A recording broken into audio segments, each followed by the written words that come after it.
Looks like they've got Gorelli wearing the green anklets, the red anklets to Northrop, and they're ready to go. Still have to turn the clocks on. That's generally a good idea.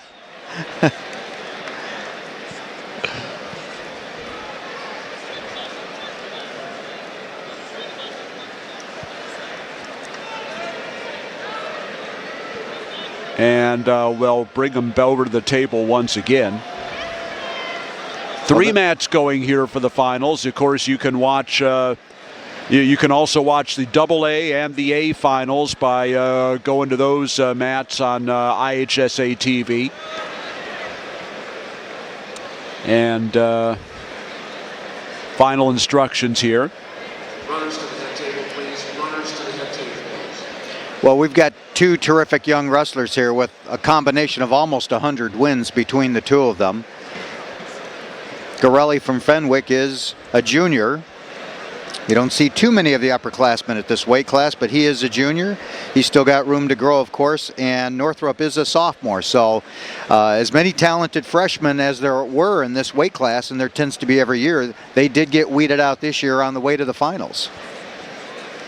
Both these guys were state qualifiers a year ago. Neither of them placed in the state tournament a year ago. But here they are in the final. They have met one time this year. That was in the Dvorak tournament at Harlem. And Gorelli was the winner in overtime in that match by a score of 6-4. He went on to that actually was in the 3rd place match. That would be roughly 2 months ago now? Almost, yeah. Seems like ancient history now, and that was such a important tournament for everybody, as a preview for the rest of the season. So what do you think? Is there a chance that Northrop, being the younger of the 2 wrestlers, gets a little bit better faster in the past 2 months than the junior, or hard are to they say. both? They're both going forward at the same speed. Hard to say. I think both of these guys have wrestled a lot of close matches in this tournament, so they're used to it. Both open with Tech Falls, and then Gorelli 5-0 and 3-1 decisions to get here to the finals. Northrop decisions of 3-1 and 4-3. So they're used to going 6 minutes, at least over the last day and a half. Well, Gorelli, they both obviously have something to fight for here in terms of the state championship, but Gorelli is also trying to stay undefeated in the state. I think you mentioned that one loss was to an Iowa wrestler at the Dvorak. Right, at the Dvorak in the semifinals. He has not lost to an Illinois wrestler yet, so we'll see if it changes tonight. We've got the right time on the clock now with 2 minutes, so it looks to me like they're going to be starting shortly. Gorelli's loss to that Iowa City West wrestler in a match that Illinois Mat Men broadcast from Harlem.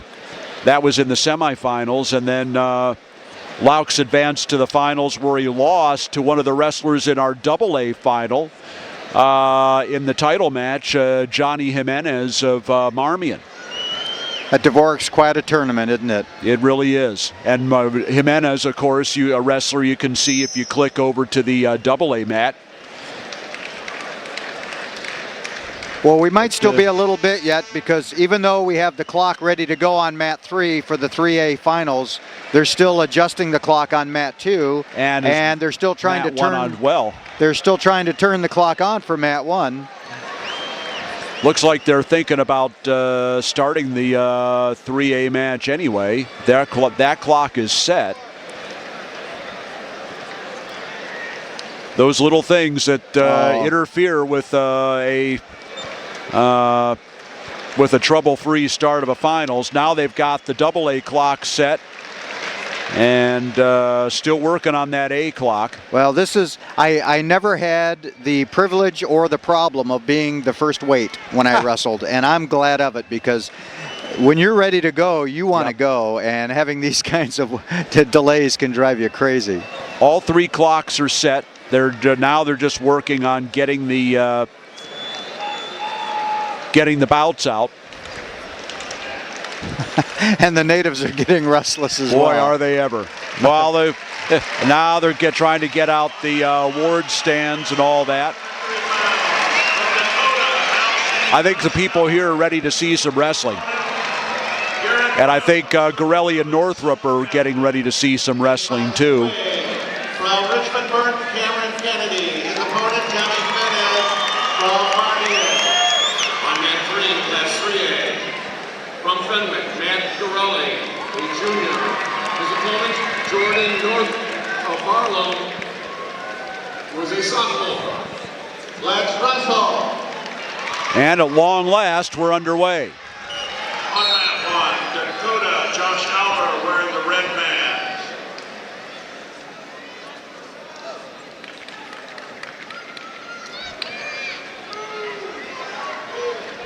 Well, I'll be interested to see which Gorelli I see tonight, because the Gorelli I've seen multiple times is always tough. But sometimes the Gorelli is quick to start, and sometimes he gets revved up about halfway through the second period. So I'll be interested to see how where we're at tonight. Couple of half shots here by Gorelli. And we've wrestled 30 seconds. Gorelli, a national champion as well. He was the junior national freestyle champion at 98 pounds last year. Now Northrop, that was right a nice deep shot. Yeah, He really changed changed the single. He got in there Switches nice off and to deep, and he changed directions beautifully on that. Switched off to the double and got the takedown. And the first 2 points of this match go to Matt Gorelli of Fenwick. Now here's where I like watching him do his thing, because he is tough on top. Under a minute left to go, first period. This is the 103-pound final. On mat 3, Matt Gorelli Fenwick is in green on the scoreboard. Kind of working the ball and chain there a little bit. Well, Northrop's got about 30 seconds to try to get on the board here before the period is out, and I think that's important at this point, because Gorelli is tough enough that I don't think I want to be down 2-0 going into the second period. This is more important than just a single point. Under 20 seconds now, and they go out of bounds with 18 left, and Northrop's got to be thinking get a point here.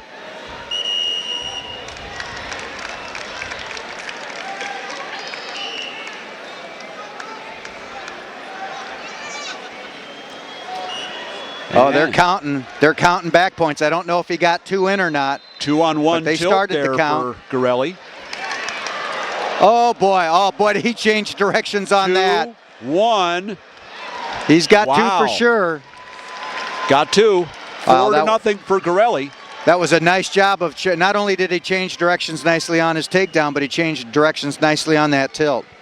That one came from nowhere. And just when Northrop thought maybe he got out of that 2-on-1 tilt okay, he did change the direction and did pick up the 2 right at the end of the period. That could be a killer. Gorelli starts on the bottom for the second period. Now I have to say that, you know, I've never been underneath either one of these wrestlers, but if I've got a 4-0 lead, I might go on my feet. I'm not sure I'm going to go underneath a kid who can be tough on the mat. 17 seconds into the second period, and 17 seconds of tough riding by Northrop. Yeah, I might be thinking he didn't even come close to getting a good hard shot off on me. Why do I want to go underneath him? But with a 4-0 lead, you do have some luxuries. Gorelli rips the ankle, and no change. We've wrestled 34 seconds of the second period.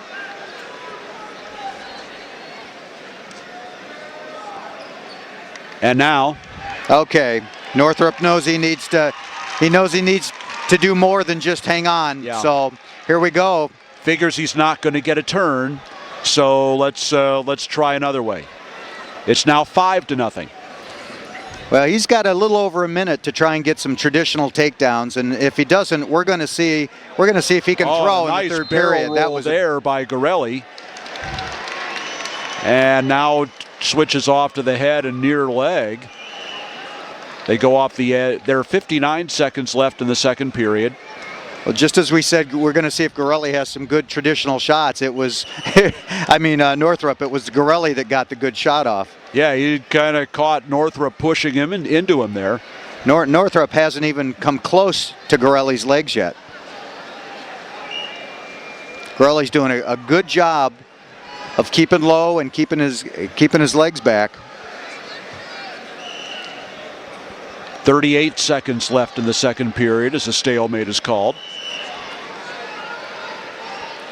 Gorelli's really got Northrop on his heels. He's not getting shots off. He's not getting any head pounding. Oh, there was a nice throw by. Wow, Gorelli, he relaxed and Northrop took advantage of it. All of a sudden, here comes the shuck, and it's 2 points for Northrop. It's 5-2. We're just talking about what a good job Gorelli was doing of keeping Northrop at bay, and he got tied up and he relaxed. Got a little sloppy there. Nice job for Northrop. 11 seconds left in the second period. Gorelli would like to get a point here for the end of the period. Well, that was an enormous takedown for Northrop to stay in this match. And especially if he manages to ride this one out, which it looks like he will.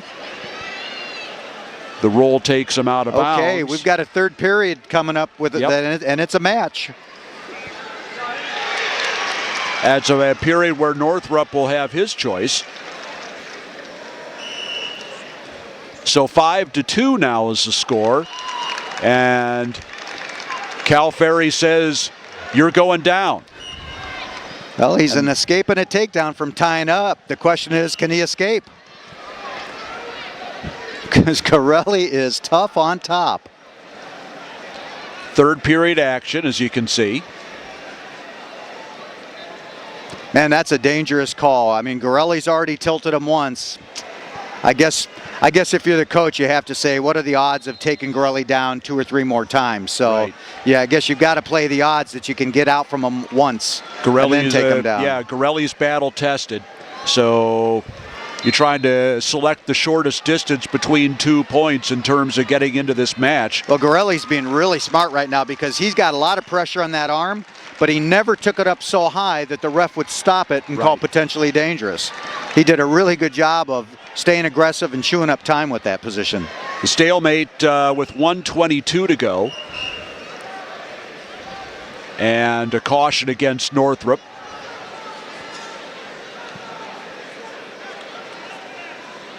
I think they're going to put 3 or 4 seconds back on the clock. There was a minute 22 left, so they'll put those 3 seconds back.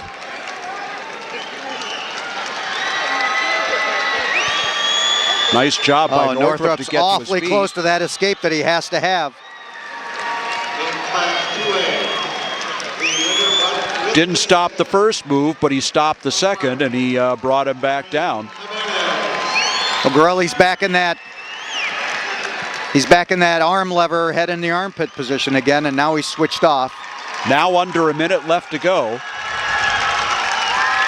5-2, as you can see, the score for Matt Gorelli from Fenwick.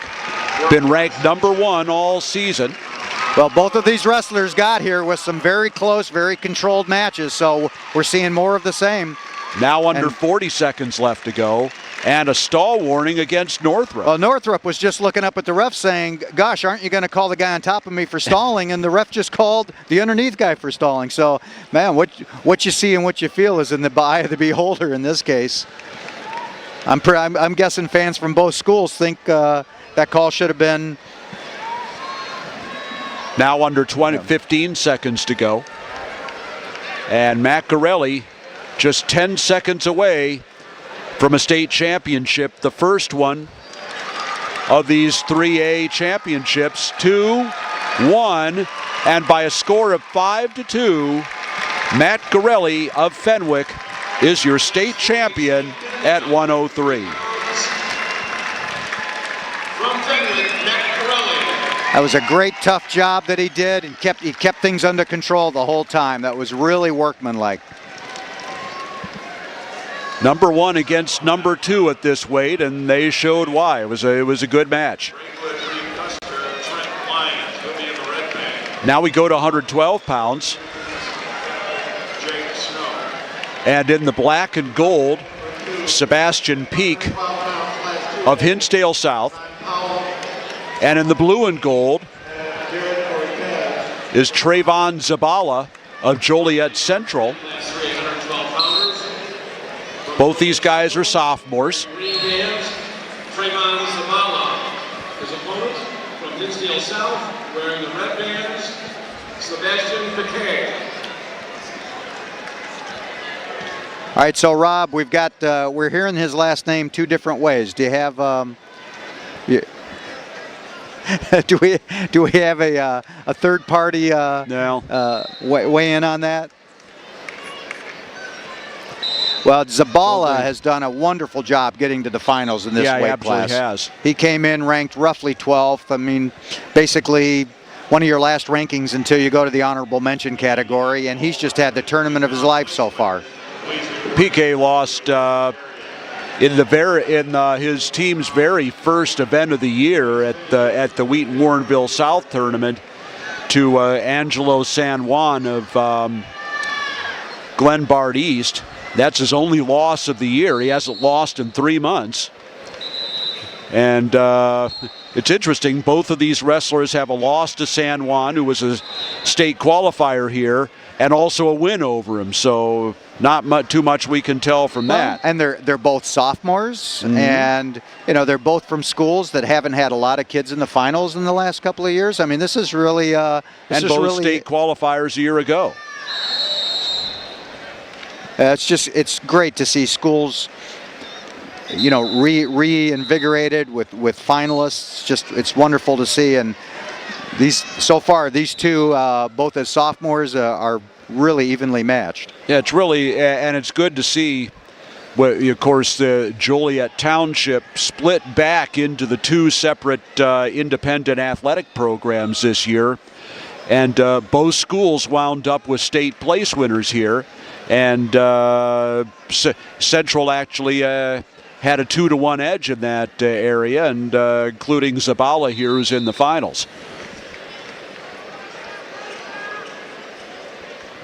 Almost a tragic occurrence for PK in the semifinals, as you recall, Mark. Called for the slam against Mark Duda of Marist with just 6 seconds to go and ahead 7-4.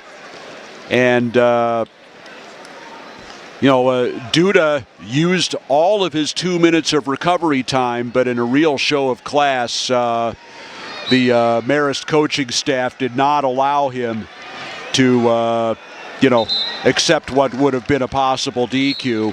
And Duda did wind up finishing 5th here, but there are still good people in this sport. It was an outstanding display of sportsmanship. What they had to do was send him back out onto the mat so the ref could blow the whistle to start the action, and then he defaulted immediately. Right. So, like you say, there were only 6 or 7 seconds left anyway, but they had to start the whistle, and he did that rather than take the win from the man who had the 3-point advantage. So yeah, it was a great show of sportsmanship.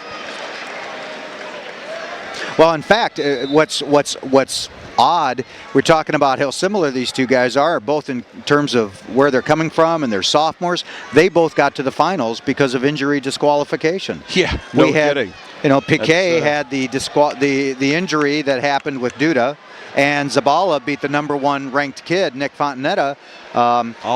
He had a good match going against him. I believe he was up on Fontanetta by a point or 3, something like that, and he took him down to the mat, and Fontanetta wound up getting a concussion. And Fontanetta wrestled for another couple of minutes, and from that point forward, Zabala built up the score a little bit, but he already had the lead. So, it's not like he was way behind and got a disqualification. He earned a win, but to have both guys in the finals come off of injury defaults is pretty unusual. We're now down under 30 seconds here in the second period. PK has the only point of the match on the escape early in the period. He leads 1-0. So we'll see if we're possibly headed for for an overtime here or something more. Little half shot there by Zabala. Well, it's possible that they're oh, three, wow, what a 2, scramble with time running out. Will there be any points? No, there won't. Oh, wow. I was about to say they may also be similar from the standpoint that they're a little bit tight in the first finals of their careers, but they turned up the heat on that last scramble. Now it's Zabala's turn to start on the bottom as we start the third period. And he's out, and it's 1-1. So this will be decided on their feet.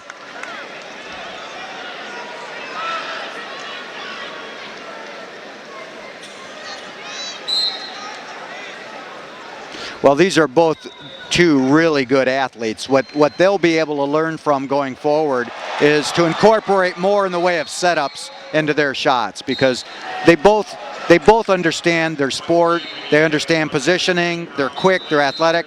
Right. But neither one of them are using setups very effectively, and they've got a lot. They still have plenty of time to learn that as sophomores. Under a minute 20 now. We're in the third period. Still a 1-1 match, as you can see, between Piquet of Hinsdale South. That was and nice. Zabala. Piquet did a good job. We were just talking about setups. He snapped down. He took the elbow to the side, and it almost opened him up. But that was a nice, quick shot. Can he finish? Can he finish? Can he put some points on the board here other than escapes? Well, oh man! Great. Wow! Wow! Nice balance indeed. Nice nice balance on Zabala's part. And nice hip out to fight Piquet off. Now 40 seconds left in the third period, and Piquet tries an ankle pick, can't get that. Well, Piquet at this point is pressing the action. We haven't seen much in the way of offensive shots out of Zabala, but man, he sure is tough to score on. Yeah. Not much offense, but good defense. Under 20 seconds left to go now. And they'll bring him back to the center for a fresh start with 18 left. Oh, and there it is with 10 seconds. 10 seconds left to go, and that could be nice, the winner. Nice, quick, deep shot. For Sebastian Just don't Piquet. get reversed. Just do not get reversed. And there nice it is. job.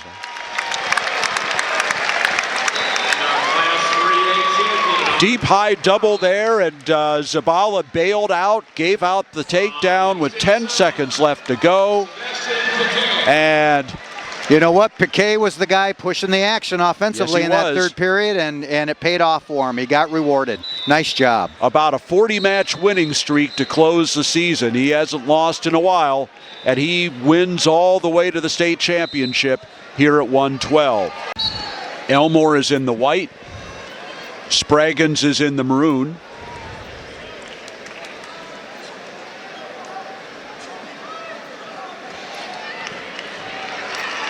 Elmore is long, he's quick. Spraggins is not as long, but he's even quicker. So what a fun mismatch of styles to watch happen here. Elmore can hit you from a number of different angles, and Spraggins can just hit you with blinding speed, and he finishes up so nice. Here he is. Spraggins hit in nice, but Elmore has used his length to get to that back leg. Wow. That's got to be so frustrating. You hit a great quick shot. You're in deep, and Elmore uses that length, and he's on the far end of you before you even know it. Great counter wrestler is Elmore. Minute left in the first period, and Elmore leads 2-0.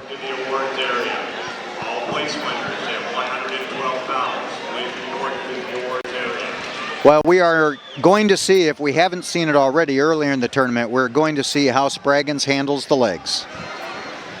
Because some guys spend plenty of time working on that, either by design or because in the practice room they have, teammates that use the legs, or you haven't spent much time with it, and it's going to show up against a guy like Elmore.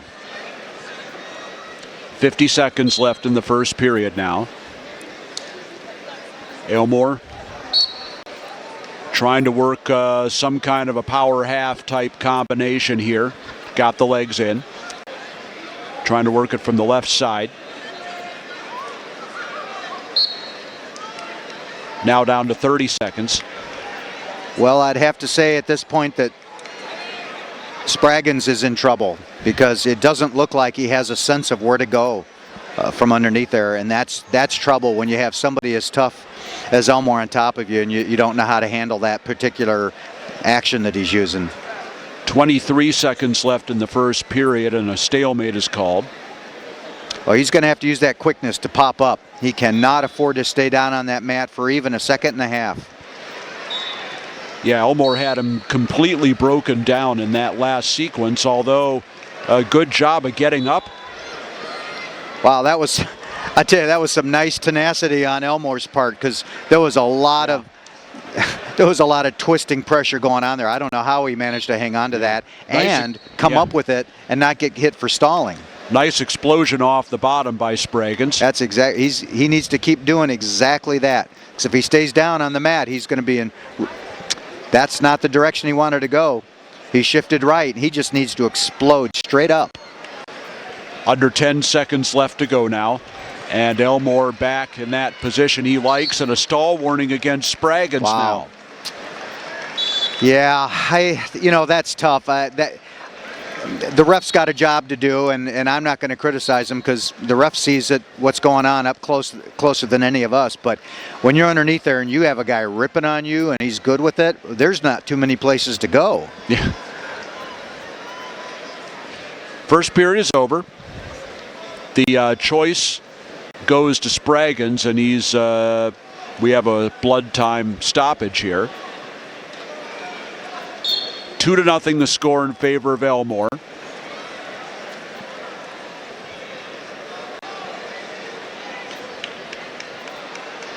Scored off a Spraggins shot in the first period.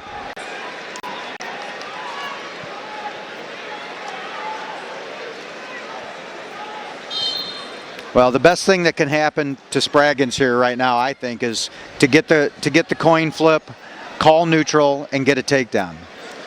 Because almost anything else is going to start to put too much distance between him and Elmore. Which I'm sure is exactly what he's going to select. Blood time has been stopped.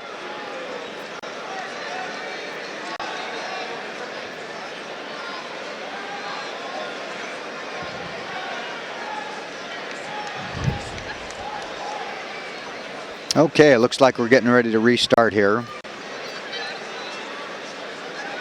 And Spraggins does indeed take neutral.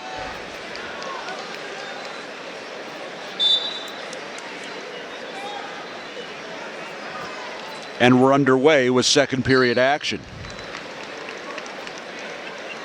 Well, we're in a little bit of a repeat of the earlier match where the next points are going to be pretty crucial in how this match turns out.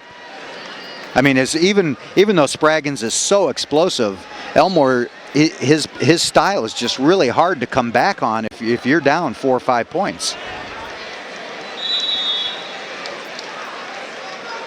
That being said, Spraggins has the speed and quickness to do it and the skill, but he's definitely explosive, but we haven't seen him there. There we see there's some. The blast we needed, and there's that length we're talking and about. There's the same thing as the first period. Oh my, what a wonderful scramble on Elmore's part.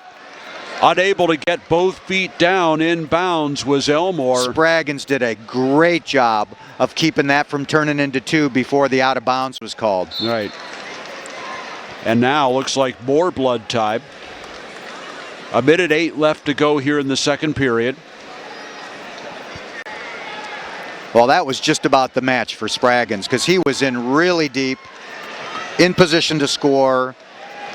That long arm of the law of Elmore's comes around from nowhere and jams it up, and Spraggins did a really good job to not wind up giving up the takedown. Of course, Elmore knows it's coming, and he was able to respond with the spladle and didn't get points, but at least was able to keep Spraggins from getting any. Now under a minute to go in the second period. Well, Spraggins is going to have to come up with a oh boy, Elmore got in a nice Elmore deep with a shot of his own. Yeah. Spraggins has got to get a shot where he can get in and up on his feet. Because he's had 2 good shots now where he got really in deep, but he was down on the mat, and Elmore took care of business.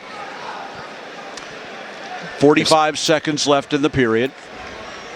If Spraggins has some sort of snatch and lift or blast double, this is a good time for it. He tried it again, got the head inside, and forcing Elmore to sort of work across to try and get that spladle. And, he's trying for the cradle. He's trying to lock that cradle up, I think. Yes, he is. Sort of a far side cradle kind of thing. He made short work of his semifinal bout from that position with a cradle. Now here he's coming around the corner. This is trouble. 4 seconds left. I think Spraggins may dodge a bullet. 1, and that'll he did. do it. Spraggins is still in this match. That was really close. And still 2-0. Going to the 3rd period with Elmore having the choice.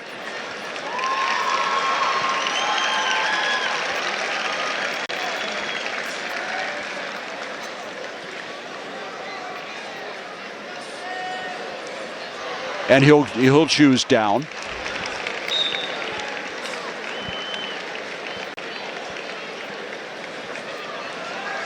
Okay.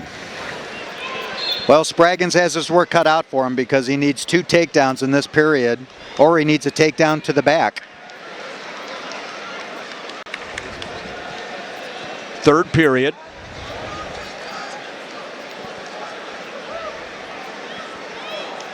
Spraggins has to get it going now. He just does not have enough time left to wait any longer. He needs 2 takedowns. He's got to get hit. He's got he one. needs now he's come up on his feet. He might be able to finish from there. Tried to work across to the double and unable to do it as they go out of bounds. Elmore is tough. 1:23 left to go. Well, Spraggins did what he had to try, and that was get in and stay up on his feet. We're in the 3rd period. Almost half through it. 3-0 the score for Elmore.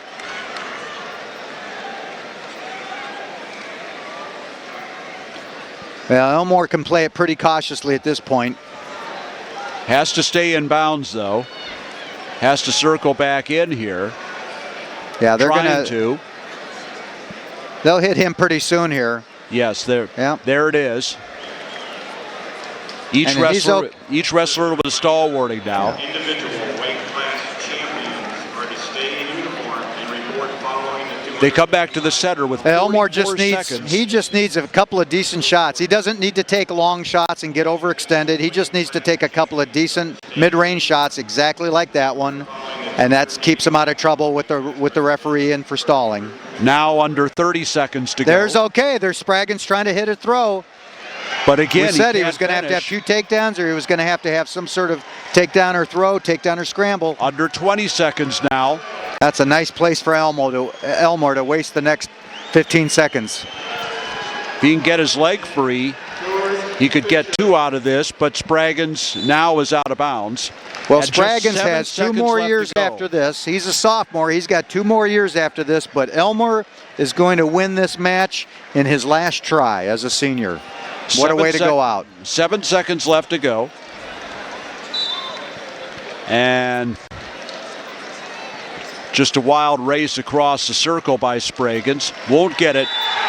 Derek Elmore of Harlem closes his high school career as a state champion with a 3-0 decision. High School, Derek Elmore. Finishes up the year 44-1. What a record. What a nice way to finish up. Yeah, very interesting tactical match there. Currently serving our association as members are Joseph Ray Hampton, coach. These guys met for the state championship at 119 last year. They're meeting at 125 this year. In the black singlet, Eddie Clamara from Providence. In the white singlet, Danny Sabatello from Stevenson. Yeah, you can't ask for much more than this. A rematch of last year's state championship, and both of them undefeated. It's tough to get any better than that. And this is, like the last match, this is also an interesting matchup of very different styles. Right. In this case, the super quick one is the long one, as opposed to the last match we just watched. And Klamara is he's not quite as quick, but he is fast, but he's really powerful. So we've got Sabatello in white, really long, really quick. Klamara in the dark, really powerful. Technically, both of them very sound. Should be interesting. A lot of drama in this weight class this weekend. 4 undefeated sectional champions came here to the Assembly Hall at 125, and these are 2 of them right here. Oh, we're getting a little attitude going on early here too. a little bit of attitude, a little bit of history between these two guys. What a good rivalry here. Sabatello won the match last year by a score of 6-5. I think at the time that was probably considered an upset, but here we are a year later, both undefeated again, so can't call it an upset anymore. Sabatello signed with Purdue University in the fall.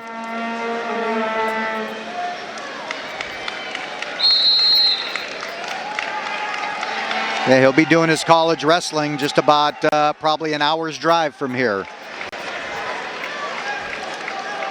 Klamara, another junior national freestyle champion.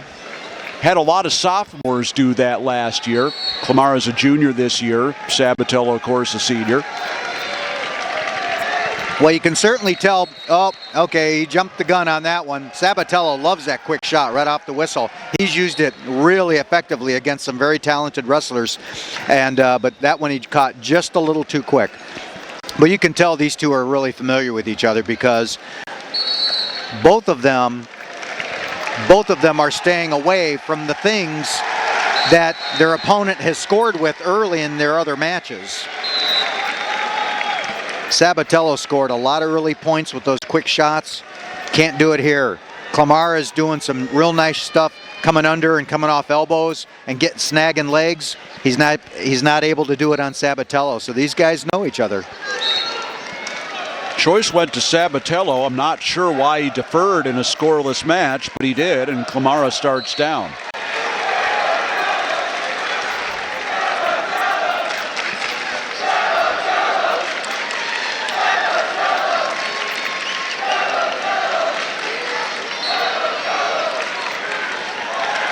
Klamara is out, and it's 1-0. Okay, I tell you what, that was important for Klamara because he really couldn't afford to spend a lot of time under there. Obviously not the whole period, but even staying too much under there starts to wear you down. That nice snap by Sabatello, just couldn't take advantage of it.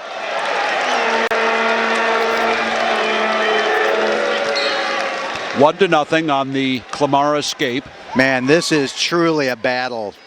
This is somewhere between a wrestling match and a battle. These guys do not have any love lost. We're 40 seconds into the second period. This is the 125-pound final.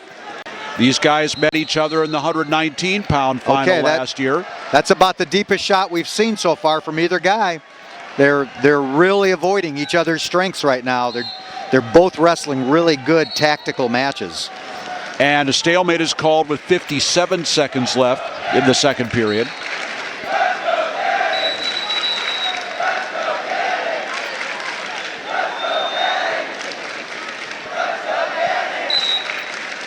Now down to 45 seconds. Well, Sabatello at least is getting some action with his head fakes and his hand snaps. Klamara, he looks put off from the action. It doesn't look like he's even come close to getting into his offense yet. Sabatello's at least gotten 2 or 3 good shots off. Klamara's trying to figure out how to get close enough to Sabatello to get into his offense without Sabatello firing off on him. That's a problem. Yeah, he really needs to close that gap, but he's not doing it right now. Oh, the fans are into this now too, along with the wrestlers.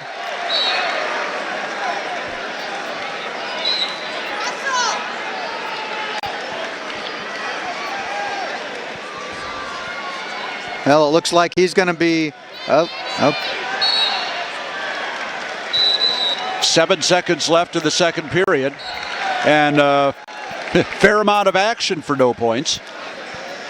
Yeah, Klimara has not figured out how to get his offense going against that dangerous, long, low shot from out that Sabatello has. Sabatello now going to start on the bottom as we go to the third period.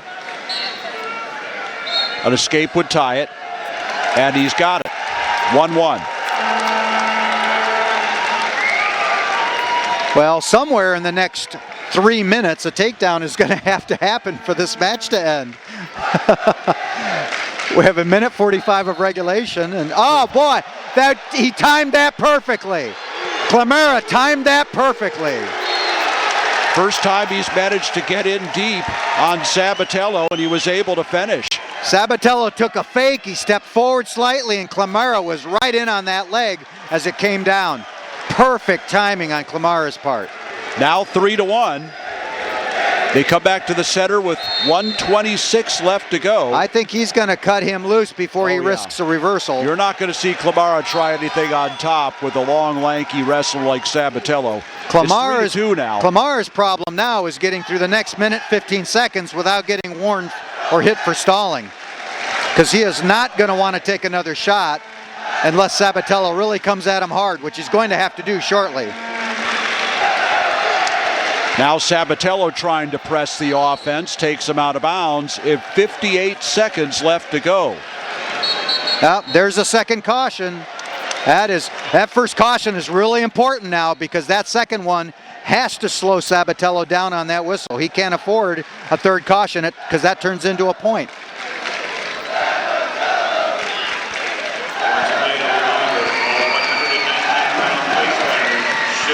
Klimara's doing a pretty good job of holding his position without trying to engage, but they're going to hit him. There's the stall. There it warning. is. 38 seconds left to go now. Oh man, Klimara is going to have to get a shot off. There's no way he does this for 38 seconds without getting hit for stalling point. There's Sabatello again, trying to work across. Oh, he's got it. 27 seconds they're left. saying, wow. 6 seconds Woo! left.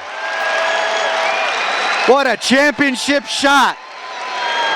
When he had to have it. 3. Now what's Sabatello going to do? He had to have it, and he got that championship shot. Is he going to try for the ride out? 26 seconds are remaining. Sabatello has come back from 3-1 down with an escape and a takedown, and it's 4-3. The same kind of drama we had in last year's final. Klimara's to his feet. Sabatello locking on. He does not have a stall warning. Well, Sabatello can afford the stall calling. Klimara's They're going to. Oh, wow! No, he's not. What a scramble!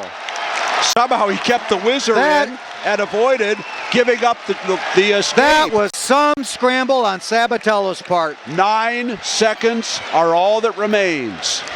This last 60 seconds has shown what a champion he is. If he can hang on, as you said, for 9 seconds, he gets to repeat. Klimara trying to get back to his feet. Sabatello clamps on the leg. He can take a stall warning, but it's a stalemate. 4 seconds are all that's left. Now Sabatello is egging on the ground. 3, 2, 1, and that's it. Sabatello has done it again. Wow. I tell you what, he really got the job done when he absolutely had to. Came back to win last year, came back to win this year. Almost a carbon copy. 4-3 is your final.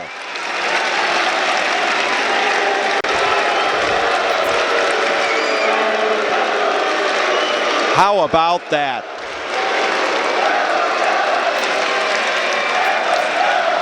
Presence of mind. He knew he could take a stall warning at the end if he had to. Didn't even get that, just a stalemate, and was able to clamp on the leg as it ended. Wow, what a job.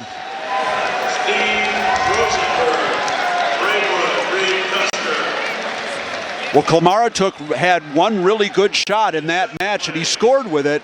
Unfortunately, it's the only good shot he could get off against Sabatello. Yeah, Sabatello's, the dangerousness of his shot from out had Klimara on his heels, and like you say, he got one good shot in where he timed it perfectly with a head fake or a foot fake of Sabatello's, and that's all he could muster. He could not muster his own offense. It just, Sabatello was too dangerous for him. And quite honestly, that is, when you have somebody who's long and strong and that quick, that's a really hard advantage to overcome when he's got a good low shot.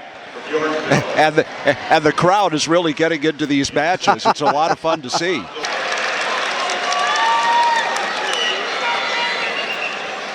Well, I think Gazinski has one issue to deal with in this match, and that is stay away from Bates's cradle. I think his coaches would say, if we can stay away from that cradle, the rest of our wrestling will win this match for us. But Bates is really dangerous with that.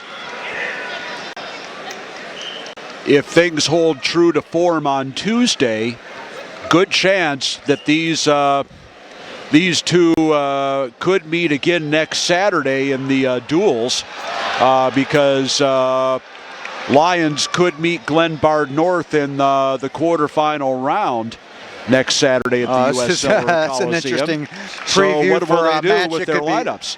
Oh man, yeah. I mean, both of those teams are so good. This could be a pivotal match. Bates was 6th in the state last year. Gazinski, of course, won it at 125 a year ago, and was involved in one of the great matches of the year in the finals of the Dvorak, a match we covered on Illinois Mat Men, between him and the defending state champion in Double-A, Ben Whitford, who's wrestling on the Double-A mat, if you want to take a look at that as well. And a 12-5 win for Whitford in what was a very impressive display. But Gazinski is here in the AAA final. 20 seconds left in the first period. No score still.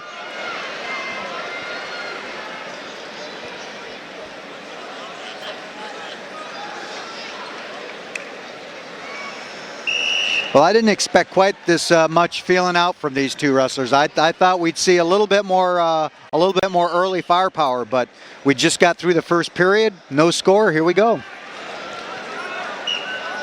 Gazinski has had back-to-back overtime wins.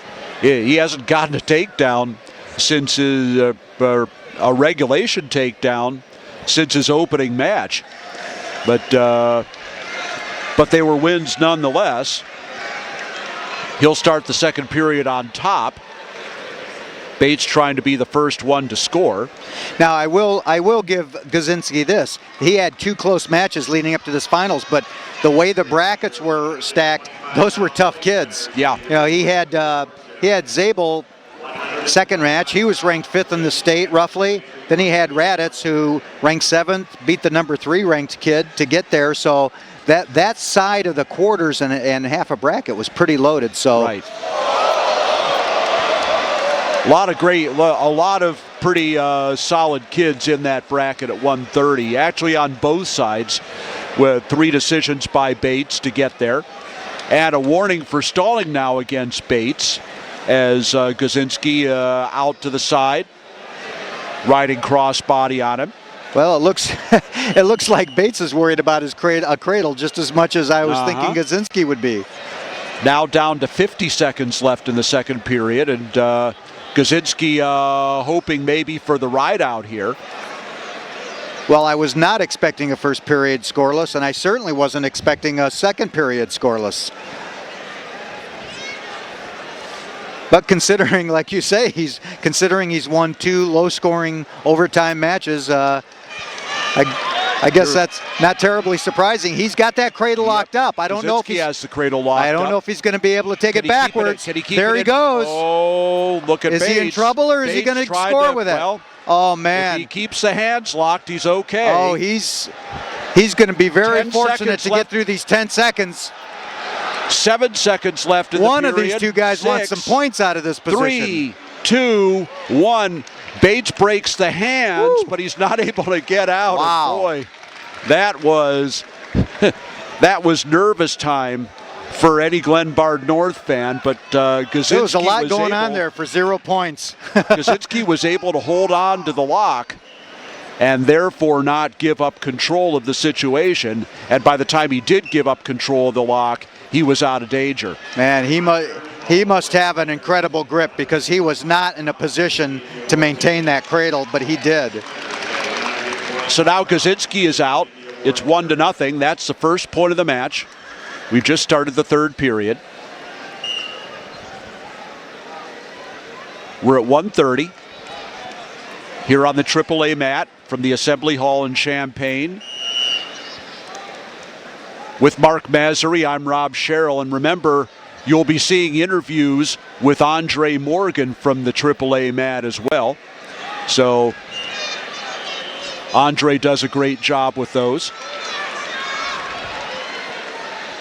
A minute 14 as they restart.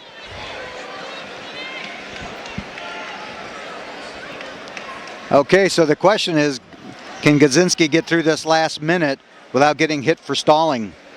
He's got a 1-point lead. Obviously a stalling call, a stalling point would tie it up. So he's going to have to do enough to keep the referees at bay. On the other hand, Bates has to do something more offensively than what we're seeing. That's exactly what I was going to mention. On the other hand, we got to see a shot or two from Bates, or otherwise we're just working in the middle and it's, no harm, no foul either way. Now Bates trying to work the head a little bit. Well, Bates doesn't have that same blast of speed that we saw from Sabatello when Sabatello absolutely had to have it in the last match. Now almost down to 20 seconds, and time running out for Drew Bates here. Gazinski's doing a great job. Those 2-on-1s, he's doing a great job of tying up that upper body and keeping Bates from getting anything resembling a shot off. 5 seconds are all that's left. 4, 3, 2, 1, and a repeat champion, Joey Gazinski of Glenbard North. He won it at 125 last year. He takes it at 130 this year on that third period escape, 1-0.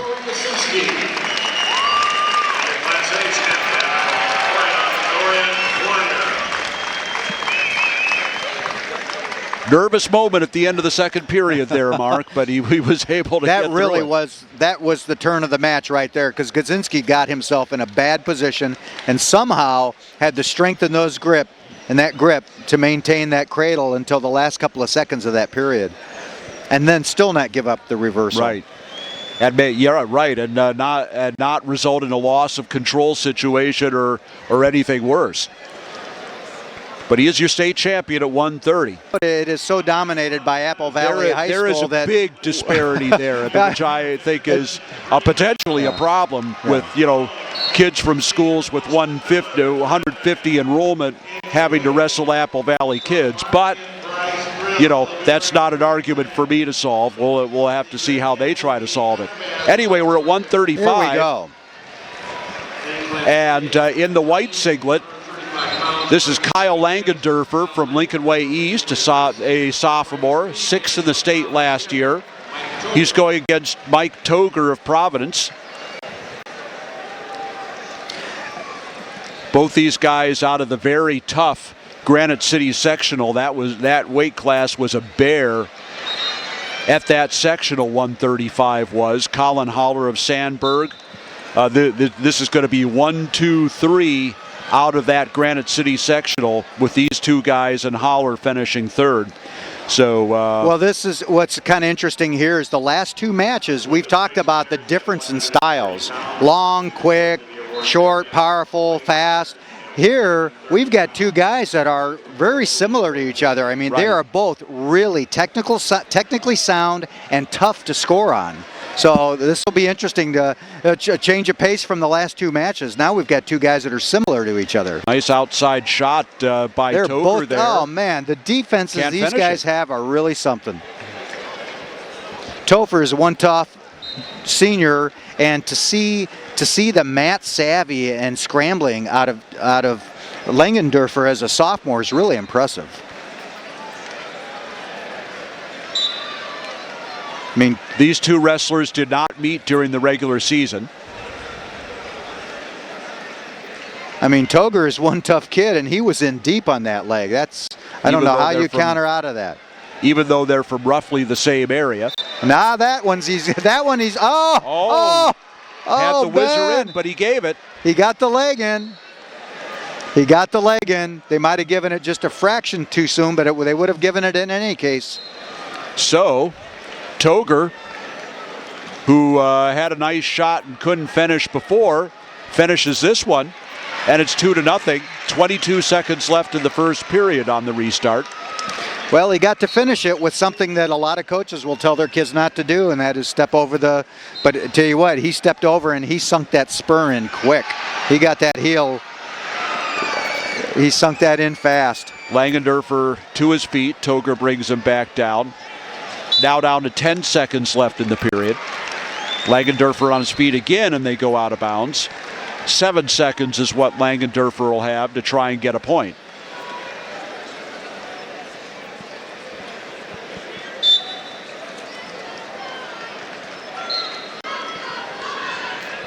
Shoulder roll by Langendorfer.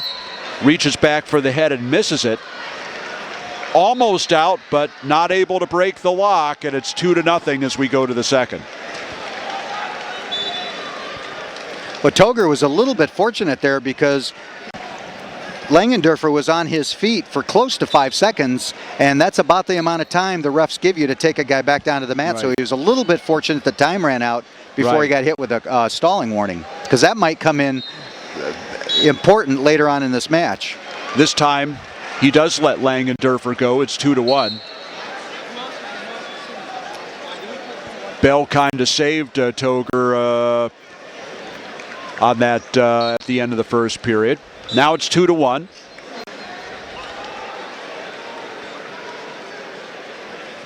Haven't seen Langendorfer's offense yet. No, he hasn't. He hasn't even gotten a shot off yet that I recall. Backs Toger toward the edge. Toger tries a little throw by there as they come back to the center. Minute 23 left in the second period. Well, we know he's tough and we know he has a good defense, but he's going to have to start taking some risks here. Because he hasn't even come close yet.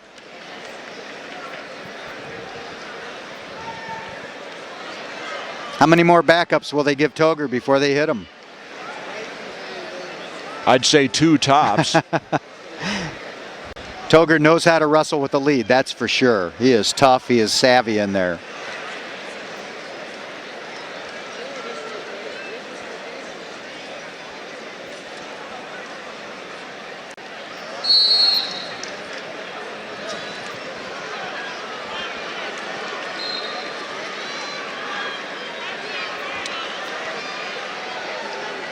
Just over a minute left in the second period. He's starting to open up the governor on that motor a little bit. Just a reminder, all 130-pound place winners should be in the awards area. All 130-pound place winners should now under a minute left to go in the second period. Still 2-1 for Mike Toger of Providence. Rob, do we know who Langendorfer's loss is to? He lost to Holler in a dual meet, and he's beaten him. He's beaten him a couple of times, 3 times since now, with the decision in the finals, in the semifinals, I should say. So they've wrestled each other quite a few times. They're in the same conference, so you expect that.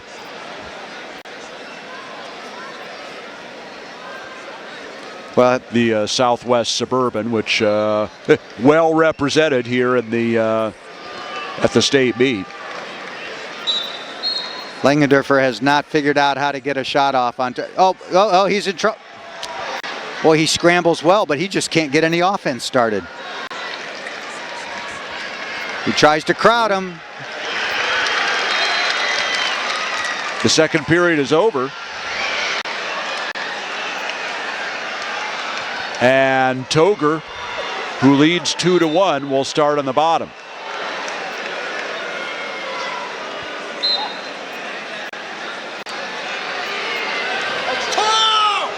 This is the first chance that Langendorfer has had to work on top. Well, at this point, he better rip some turns or let him go, because he doesn't have time to be hanging out on top. He did let him go, and it's 3-1. We talked earlier about some sophomores that are tough and experienced, but they don't have enough setups to go with their offense, and I think that's what we're seeing a little bit here. Toger's doing a heck of a job tying things up, and Langendorfer just doesn't have an answer to open him up. Toger always uses that little throw by to try to just kind of break his momentum.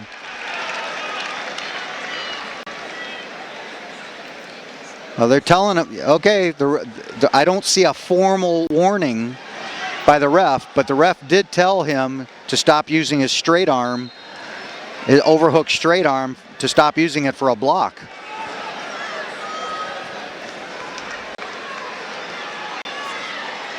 And just as we say that, he's able to back Langendorfer to the edge again. And drops down the single. Under a minute left to go now. Well, he knew right where he was. He knew he was on the edge. He knew he could take that half shot to the leg and get out of bounds if there any trouble. I mean, he looks like the experienced senior at this point. That he definitely is. He's wrestled dozens of big matches in his life. Well, now down to 45 seconds. There's there's just not enough motion, pounding, second shots from Langendorfer. Either he just doesn't have it in him tonight, or Toger's doing just that good of a job of jamming it up. And using that straight arm as the official said. I would recommend over the summer, I don't think Langendorfer needs my recommendations, but he needs to work on pounding the head a little bit to open things up. Now the stall warning against Toger. Inconsequential at this point of the match. Right, just 15 seconds left to go. Can Langendorfer find a takedown someplace? That's what he needs. Doesn't appear that's going to be the case. 4, 3, 2, 1, and Mike Toger makes a state championship for Providence. Might be two later on, but by a 3-1 score, Toger is your state champion at 135. He did a heck of a job of completely stymieing his opponent's offense. And your Class A champion at 135 on the pole, Austin Miller. Joey Kaczynski.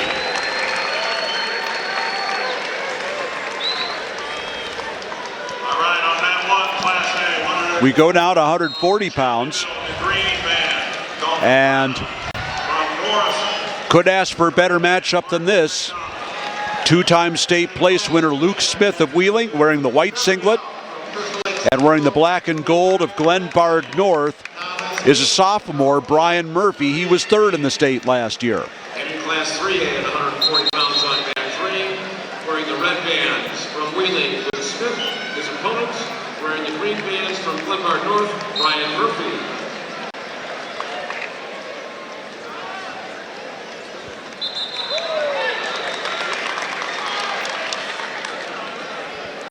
Well, Smith has a lot to handle with that length, and don't let it fool you. There's power. He's strong too. I mean, obviously he'll get stronger as he gets older and goes through college, but he's got some good strength to go at that length, and that's really difficult to deal with. Two guys who know each other pretty well from.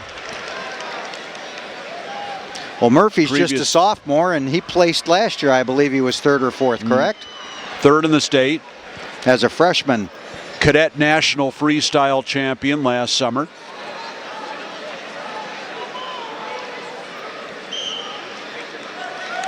So he's got some skills.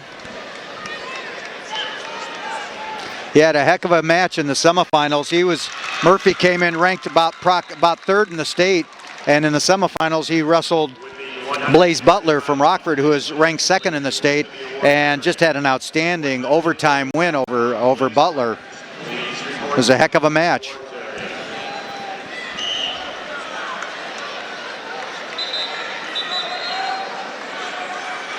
.33 seconds left in the first period as you stop it.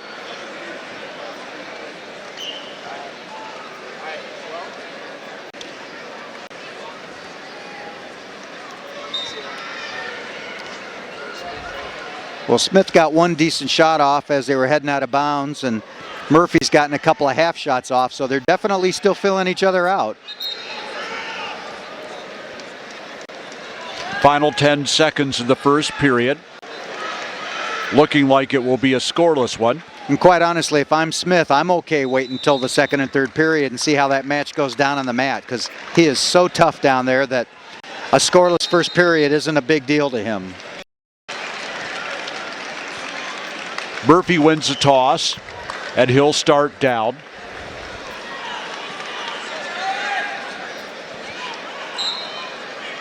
That might have been an important coin flip for him to win, because I don't think you want to go underneath Smith in the third period after you've had 4 tough minutes.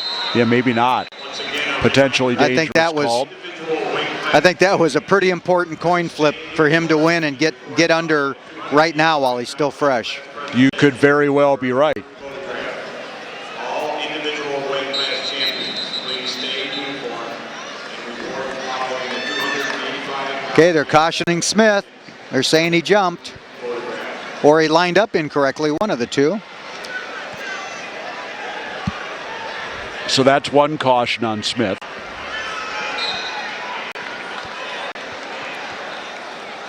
Right away with the leg. He's tough with that. He's tough with the legs and he's tough with the cradle. That makes him doubly dangerous from there. I used the legs a lot. I loved them. I was tough with them, but my short arms weren't any threat for cradling to anybody. So I didn't have that. I didn't have that double threat when the leg came in like Smith does. You don't know if he's going to crank you from the leg side or catch it from the opposite side with that cradle. I mean, it's so dangerous. We've wrestled 30 seconds of the second period. Scoreless match between Luke Smith of Wheeling, Brian Murphy of Glenbard North. Smith is on top right now, and a stalemate is called. Smith's going to love college wrestling where they get credit for riding time. That is made for him. Absolutely.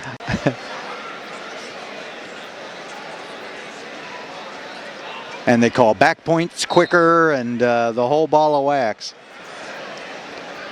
Once again has the leg in. Up there. Looking for the cradle again on the far side. I think he had it locked for a second. Now throws the boots in. We've wrestled a minute here in the second period. Still a scoreless match. Well, they're going to go stalemate here pretty quick. They're either going to call bottom for stalling or they're going to go stalemate, because there's nowhere for him to go. Well, and John Chow stalemates it. 43 seconds left to go now.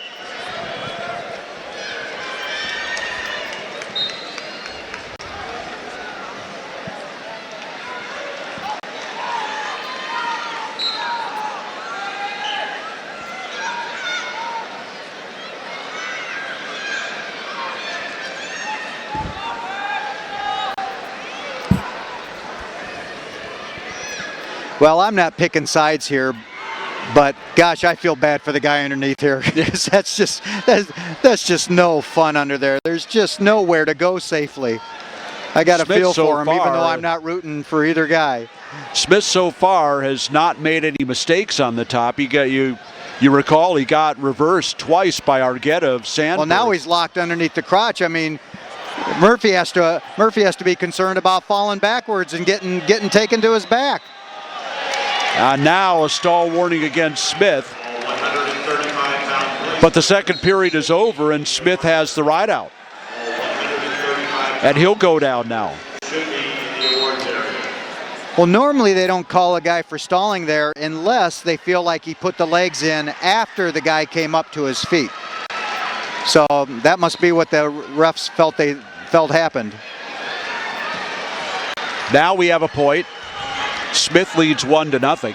Well, Murphy has one thing and one thing only going for him right now, and that is that warning stalling against Smith. He has to pick up the action and either score a takedown or get the refs to help him out to tie this matchup.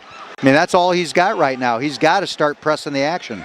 Because if he doesn't press the action, there's no reason for the refs to call stalling.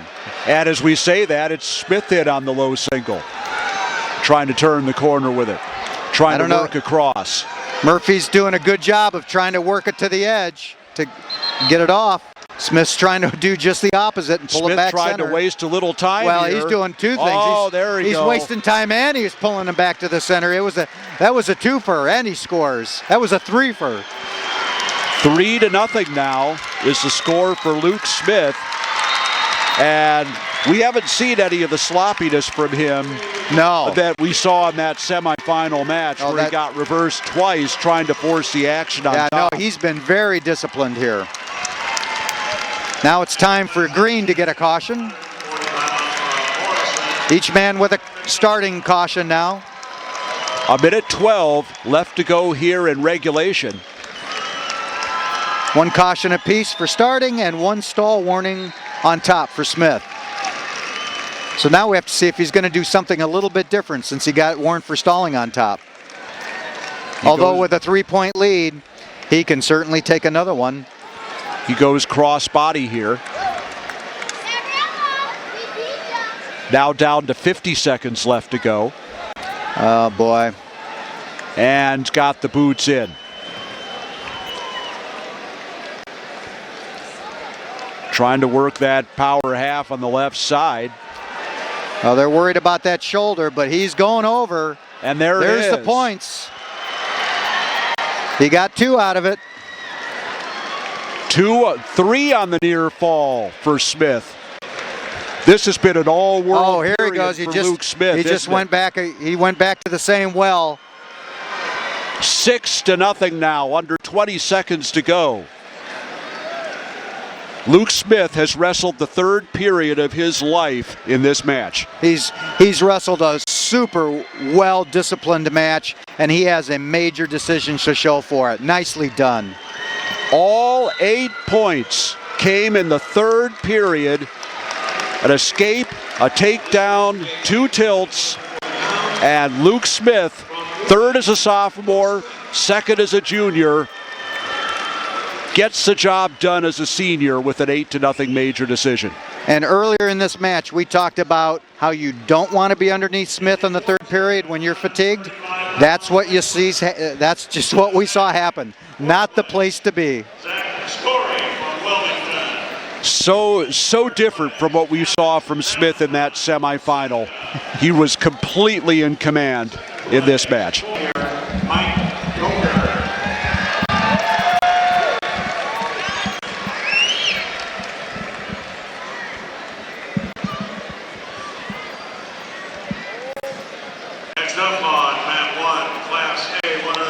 Now we go to 145. Edwin Cooper of Providence has made 4 trips to the Grand March. He's won 1 title, finished second twice, and he's going against Mark Savinock, first of back-to-back finalists from Wheaton Warrenville South. Both of them seniors. Yeah, Wheaton Warrenville South showed some really good team strength from this weight class through the upper weights. They were really solid, and they got some really good athletes, which makes me think they're part of what gave them a three-peat in football. Some of them were, yes, no doubt about it.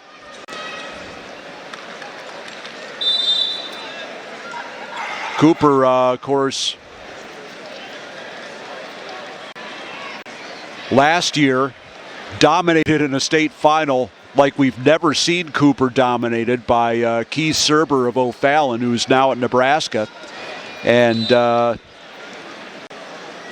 hoping to do the domination himself this year. Well, let's see. Cooper has 1 loss on the season, and Savinock has a couple of losses on the season. Right. Do you know who those came from? Well, Cooper in January in their dual meet against Providence. Oh, and boy. There it is. Oh, my gosh. He looks... Got the head and arm. He looks done for. Wow. Little sort of cement job there. You know what? He had the far arm and he threw the near side by, and it looked like Savinock had no idea where he was at or how to fight out of there. Wow. 1 minute and 16 seconds, all it took. Talk about reversing being dominated from the year before to a quick fall the next year. For all it took for Cooper to win that second state championship. He finished his career 2-1, 2-1. What a career. Ball teams at Wheaton South. You know, I think that's one of the most fun stories of this state meet is, you know, every state meet sort of has its personality and has its one or two fun, quirky stories. I think the best one of this state meet is Spartak Chino wrestling 152 pounds. He probably plays football at 170, and he's the he's the starting nose guard on defense for a team that just won its. Oh my gosh! He didn't waste any time. Yeah, one of the top 10 teams in the country. Yeah, a nationally ranked football team that just three-peated, and he's their starting nose tackle at 170 pounds. And the story that I got was they looked around their team. They didn't have the typical prototype nose guard, so they said, all right, who's the best combination we have of hard nose and fast? And it was Spartacus. There's the cradle for Chino. Wow, he has taken the drama out of this match really quickly. How about this? Wow. Well, I believe he was one of the few guys to give Max Schneider from Lane Tech a loss in his freshman year, and I'm pretty sure he did it with a cradle. Probably so. And we've just saw it again. At this point, the only drama in this match is, can Spartak stay away from the explosiveness that McMurtry has? It's 8-1, and the throw by McMurtry, and he gets. It's hard to see where McMurtry can come back from this far down without a big point move. I don't see how he does it one takedown at a time. Not really a thrower though, so he's going to have to do it the hard way.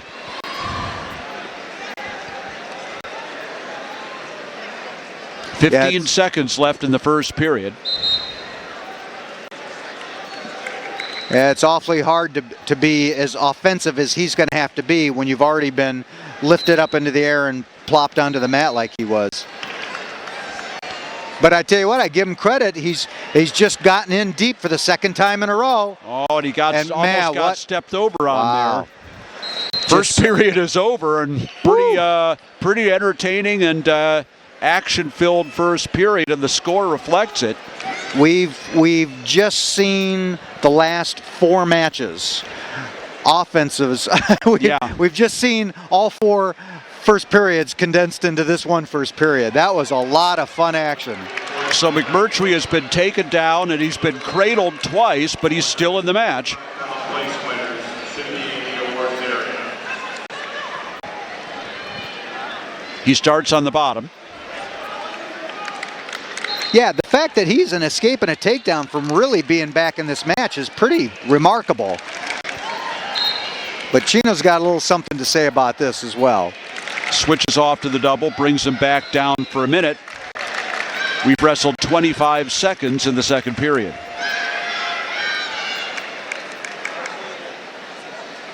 Boy, he's got a strong lower body. I mean, that lift was beautiful. I can see where that would have been pretty useful. There's that cradle again. Oh man, wow. McMurtry hasn't been able to stop it. Getting caught once or twice is one thing. You just can't let it keep happening though to have any shot. And 3 more on the back. That's the third 3-point cradle that we've seen out of Chino, and he leads 12-3.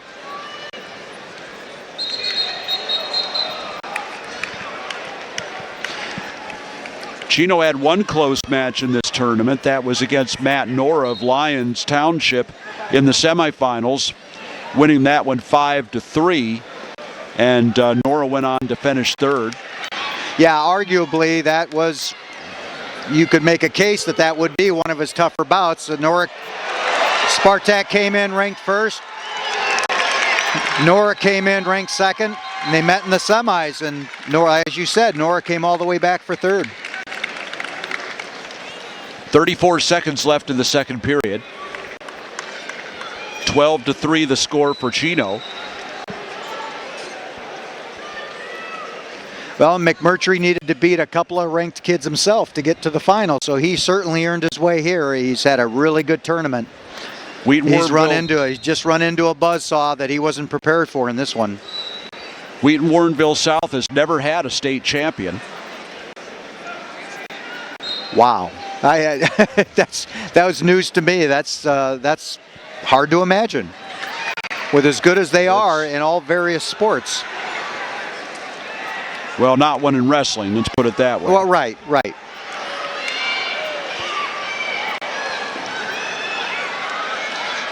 Could be looking at the first right here. That's really something. I always love seeing a school get their first state champ. That's fun. I've never watched them play football, but I certainly have seen them dominate in some other sports like men's volleyball. And The second period is over. McMurtry will start on the bottom.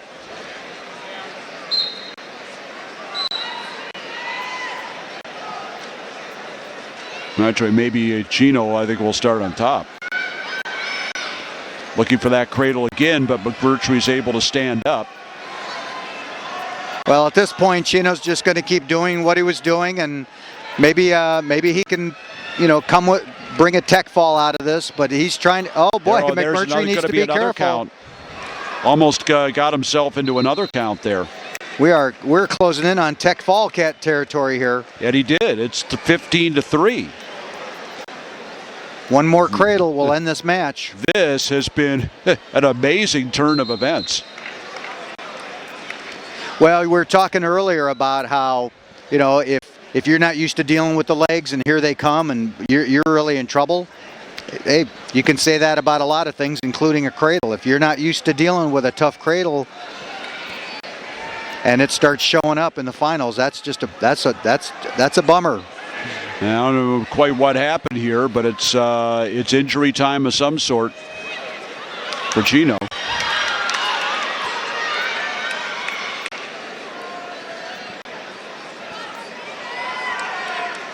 Chino wrestled a good bit of the year at 160. Didn't come down to 152 until the allowance. And he was at 160 when he took his only loss of the year, that to Malik Taylor of Brother Rice in the Geneva tournament. Was that at 152? At 160. That was up a weight class, okay. At the Geneva tournament. That was earlier in the season before Spartak had come down? Yes, first week of January. That match went to the tiebreaker. Now McMurtry is up to his feet.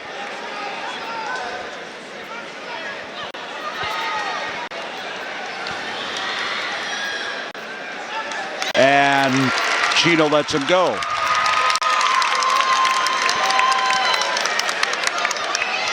It's 15-4.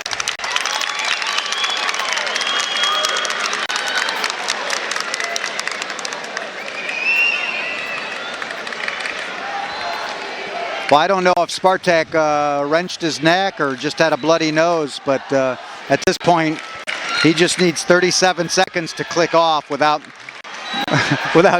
too much happening. Yeah. Holds off the attack.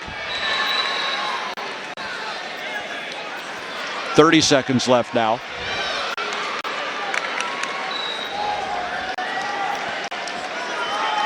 Still 15-4, the score for Chino.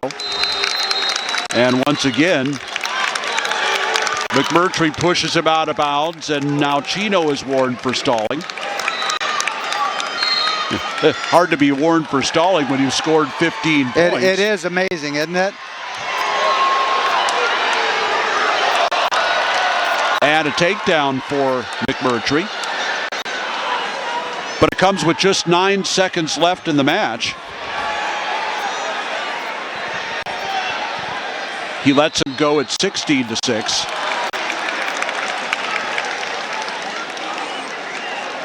Gives up another one, but it will be a 16-8 major decision. And he gets to finish up his career state champ. What a tournament. For Spartak Chino of Wheaton Warrenville South, and they now have a state champion.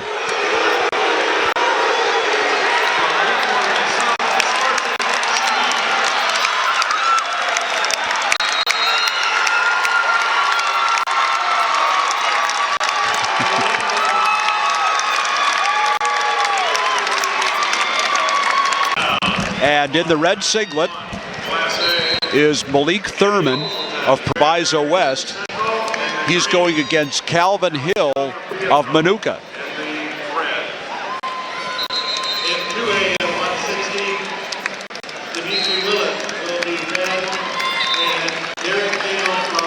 Hill right in on the single against Thurman, trying to kick out that leg. Switches off to the double and gets a takedown. Quite a senior class, as we've discussed on our Illinois Matman interview earlier today. For Proviso West this year, Malik Thurman here in the finals. Julius Johnson placing at 171. Javar Glover and Rasheen Lemon, who placed last year, coming within one match of placing. So good showing. They've really had oh a great boy, that season. is the explosiveness you have to worry about with Thurman. Absolutely. Boy, when he decides to move, he is so quick. He went from a position that would be hard to move from and almost threw his opponent on his back with it. It's amazing. Yeah, it's great to see what Proviso has done. Brought 5 guys. Of course, 4 of them are seniors. They'll be sad to see them go, but you know they've really been doing a good job rebuilding that program, and they've got a junior who came downstate to help lead them next year. Roderick Smith, who will be the leader next year, but they go out of bounds with 48 left in the first period, and Hill, of course, a big part of Manuka's state championship run in the duels last year. He had a big win earlier earlier this month over Dylan Reel, the 2-time state champion from Washington. So he's had some big wins himself. Yeah, and earlier today he had a big win over the #1 ranked kid in his weight class, Jeff Kopke from Arlington Heights. So he's met some tough kids and he's done a nice job with them. I guess that's what you have to do to be 24-1. Sure. Well, if I'm Hill, I'm going to go right back down to those legs where I started this period off with. I don't think I want anything to do with Thurman from around the hips up. Second period, Hill leading 2-1, and Thurman is starting on the bottom. Hill was a big part of Manuka's football team, and he had some, which made a deep run into the playoffs this year, and he was their standout running back, and had some nagging football injuries. Started late in the season as a result of that. Hence the 25 matches. And exactly, and Well, and Hill just showed a little speed of his own on that one. That was a nice spin out. You don't see that too often from those 2-on-1s, but he almost came up with something. 2-2 is the score. We've wrestled 35 seconds of the second period. Hill had a takedown in the first period.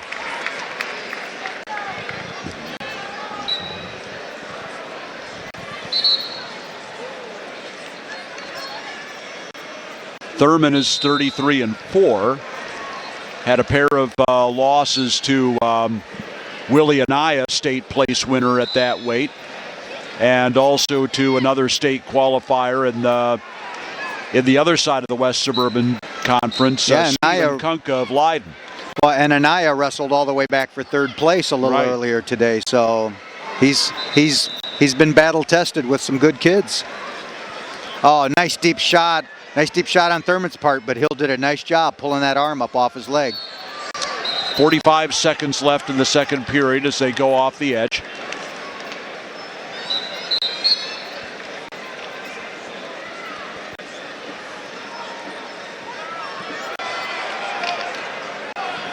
I just feel like Thurman needs to have a little bit more sense of urgency. He seems to be biding his time, and I'm not sure what for. And well, he's given up 2 takedowns on the edge now, and it's 4-2 in favor of Hill. Man, he needed to be the one forcing the action there, not letting Hill feel comfortable enough to get that good of a shot off. That's 2 times he's relaxed on the edge, and it's cost him. 27 seconds left in the second period as we restart it. We'll see if Hill tries for a ride out. He's going to go for it. Now picks up the arm, goes crossbody. Down to 5 seconds left in the period. And that's too bad. That would have been a very useful escape point, but it happened too late. Yeah, need to start that just a little bit sooner. That's what I'm saying. Everything seems just a fraction too casual here. Hill will start on the bottom, and Thurman cuts him. So it's 5-2 now. And Thurman needs to get busy.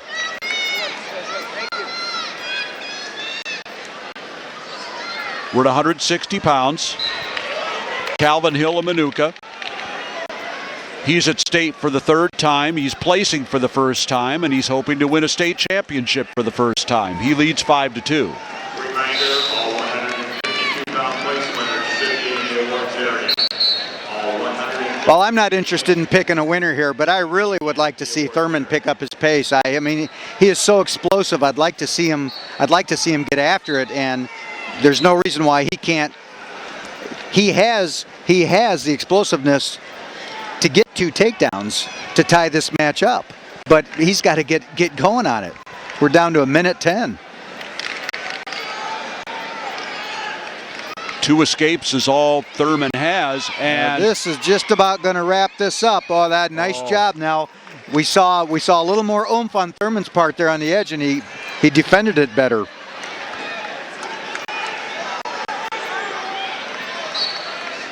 Yeah, when he starts going toward the edge, he relaxes, and you can't do that. He's let Hill in on his legs 3 times. Finished the first 2 of them, almost finished this one.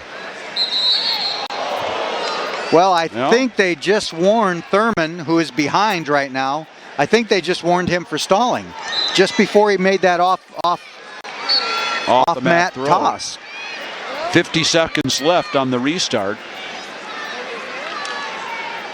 Hill leads 5-2.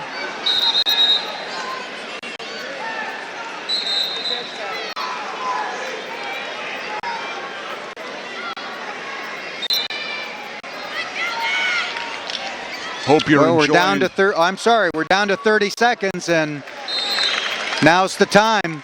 We're done with takedowns. You now need a throw to the back. So let's see what you've got. Of course, Calvin Hill does not want anything to do with arm locks at this point. He's trying to stay away. You better believe it. He's not going to grab anything other than a wrist.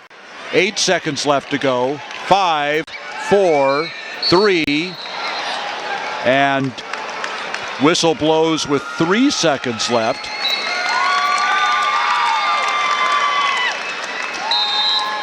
Hill claps his hands. He thinks he's got it. Backs out of the circle, and that'll do it. Calvin Hill of Manuka is your state champion in AAA at 160 by a score of 5-2.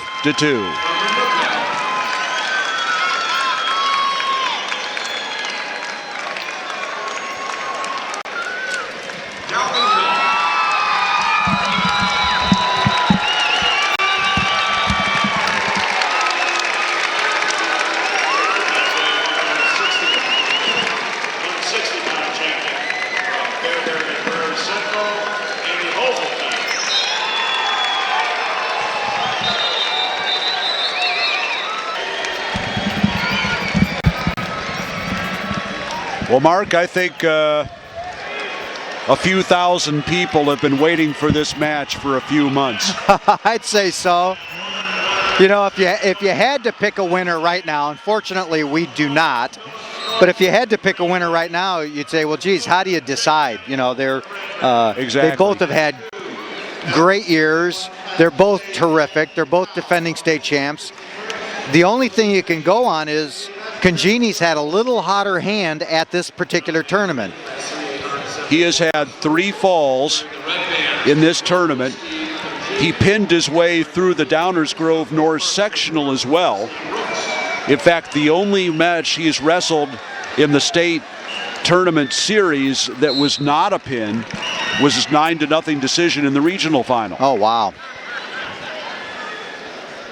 Now, that being said, Brooks has had 2 falls as well, but then he was really tested. He had a tough match with Ventimiglia from Belleville West, and you could say that Congeni is on more of a roll, or you could say, hey, Brooks had that really tough battle to get him ready for this match. So who knows? This weight class, of course, was slated to have 3 defending state champions in it, which we believe has never happened before. Joanna Cooey of St. Rita, the defending champion at this weight, and a nice first takedown by Congeni.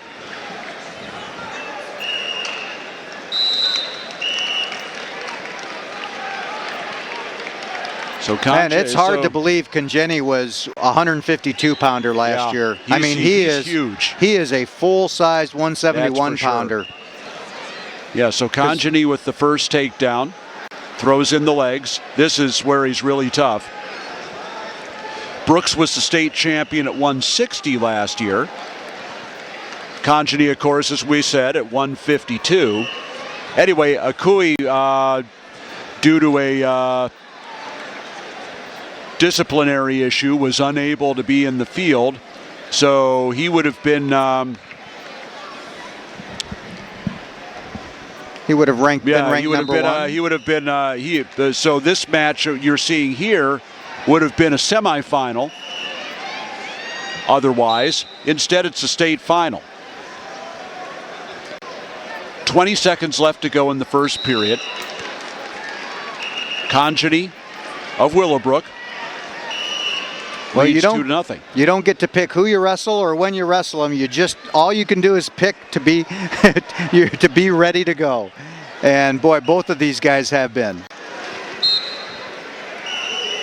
Down under 15 seconds left in the first period. And Brooks has been trying to tripod all period. Yeah, he's really trying to be conservative from that position, and I don't blame him, because there's a lot of bad stuff that can happen from there. So he's being smart, tripoding up, letting the ref stop the action so that he can get a fresh start. Especially when you're wrestling Congeni, who is so solid in every position. Well, Congeni certainly hit his growth spurt since last year. He's put on a good. I mean, he was a. I don't think he was a huge 152-pounder. No, he wasn't. He was not undersized, but I don't think he was a huge one. And he's put on a good 20-plus pounds and gotten taller. Congeni starting the second period on the bottom here. We're at 171.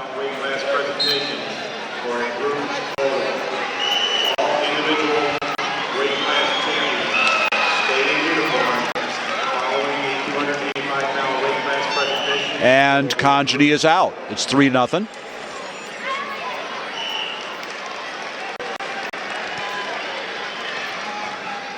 Still early in the second period.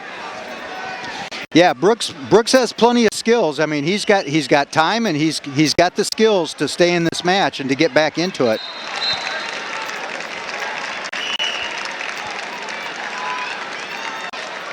Right now, Congeni he looks like he's at a different weight class. Now, Brooks has good, strong hips. That's a tough place. Oh, wow. Nice. What a finish. What an awesome finish. Wow. I was just about to say, Brooks has really strong hips from there, and Congeni felt those hips pressuring, and he just went sideways with it. Instead of fighting straight into it, he just went laterally, and that was a wonderful finish. 5-0, and now if you're Brooks, you got to be thinking, you know, what could I do with this kid? His hips are so good. Well, I mean, yeah, he's good on his feet. He's tough on top. I'm having a hard time just even putting him where I can get a shot off on him. Conjany cuts Brooks. It's 5-1. And wow, we're seeing a little bit of a clinic here right now. This is not what I was expecting. No, me either.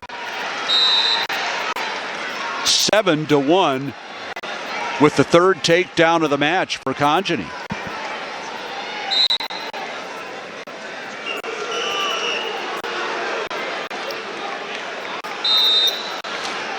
I tell you, the thing that impresses me most is we've seen 3 good takedowns by Conjany, and they've been 3 completely different actions. Mm-hmm.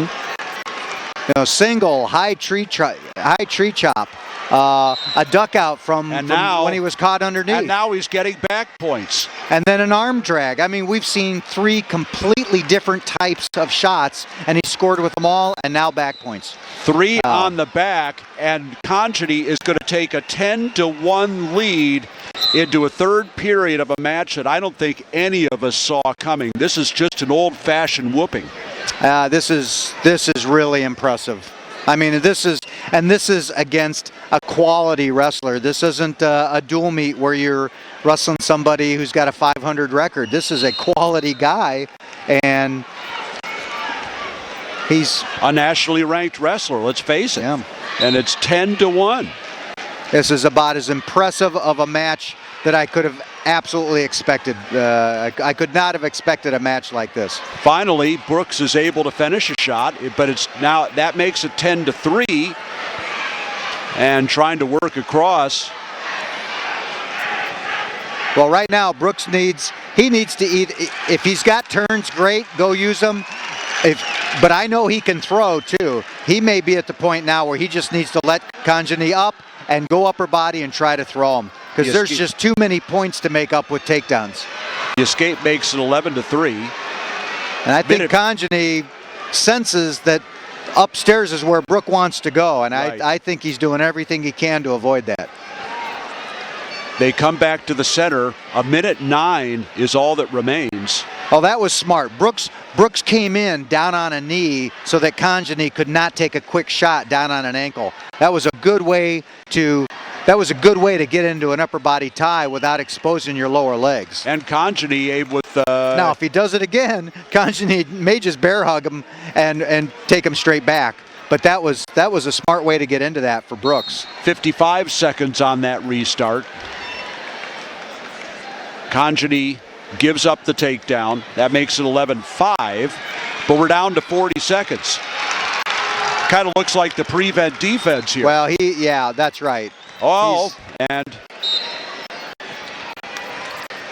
Conjany may have used up more horsepower than we appreciated in the first 5 minutes of this match. Now another takedown by Brooks makes it 12-7. And they go out of bounds, just 19 seconds, all that's left. And Brooks says, I want to cut him. That makes it 13-7. He still needs a throw. Oh, and that wraps it up. Perfect shot at the perfect time for a guy that had to come into you hard. He had to come in hard, and he took right advantage of it. That was just the perfect shot at the perfect time to ice this. What a match. Great season for these 2 young men. Wow. That was an impressive display in all 3 positions for Steve Conjany of Willowbrook. A 15-8 decision, and a performance that I don't know if anybody in this building saw that coming. Well, if there's an Outstanding Wrestler award, that certainly has to be somewhere in the upper considerations. And that man is just a junior. In fact, they both are. They're both juniors. We'll see him again next year. Same weight class, who knows, but we'll see him again next year.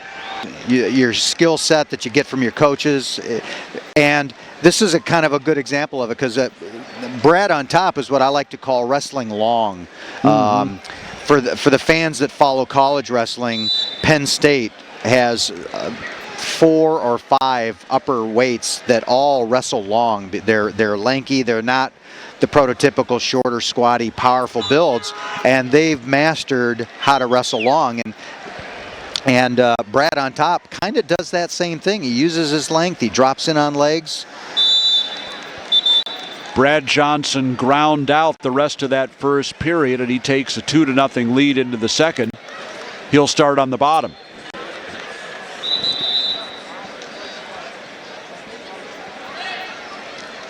And he spins out trying to face him. He's up, breaks the hands, and gets the escape, and it's 3-0.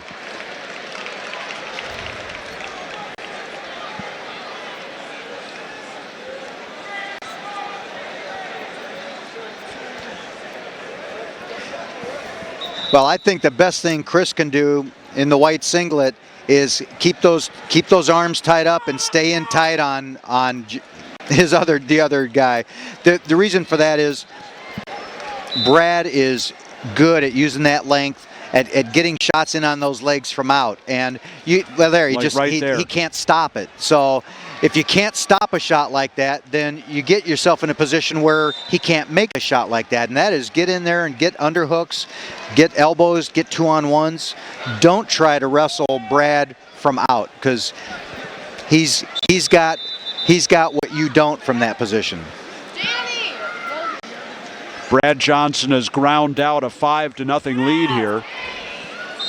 And they go out of bounds with 50 seconds left in the second period. And it's been all Brad Johnson so far. I like what the ref just did, or at least what I'm interpreting as he did. When Brad was getting off, he used Chris's back to push himself up to standing, and I think the ref just came over and tapped him and said, "Hey, you get up on your own. You know, your opponent needs to get up on his own. He's not your footstool. You just get up on your own." That was a nice little touch. He didn't make a big deal out of it. Didn't need to make a warning. Just talk to him about it. Now under 30 seconds to go in the second period.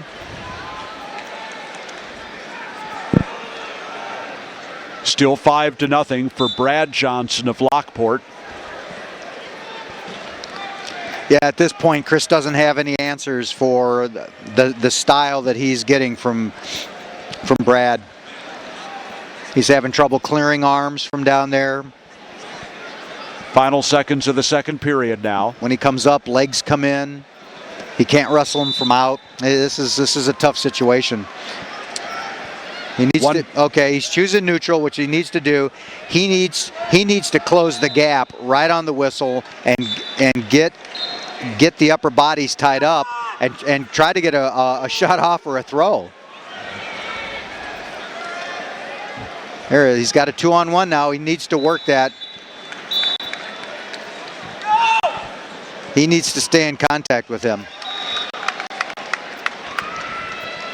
There, nice shot. Okay. He took a good shot off that 2-on-1. Now, obviously, Brad reacted really well to it, but at least he got a good shot off. 1:33 left to go.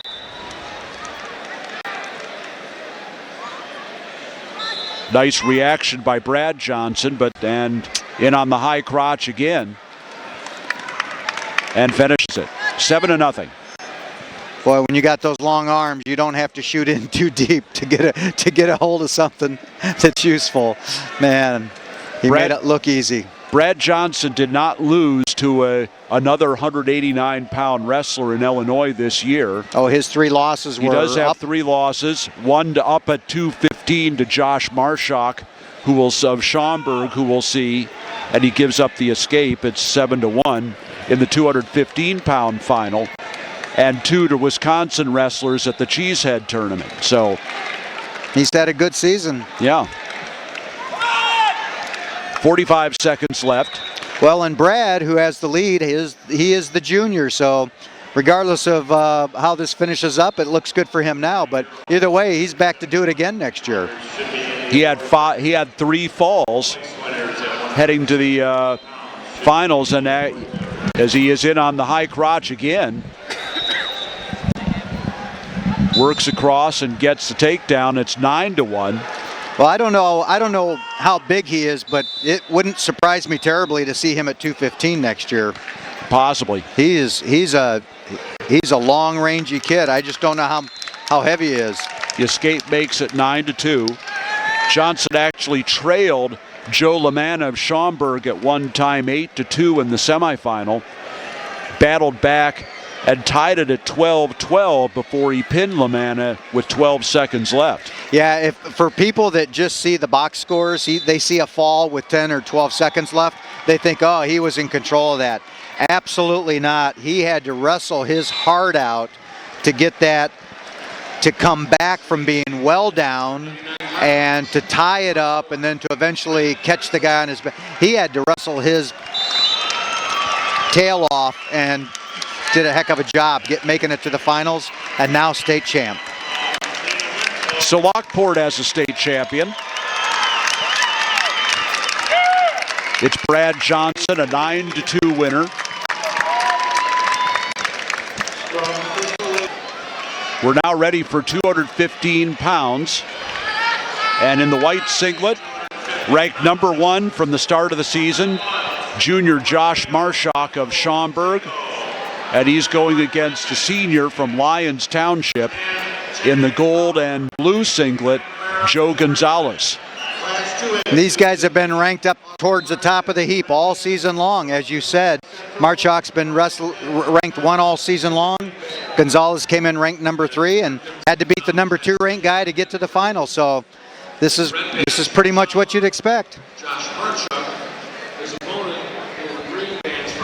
Marshak was 3rd in the state tournament last year.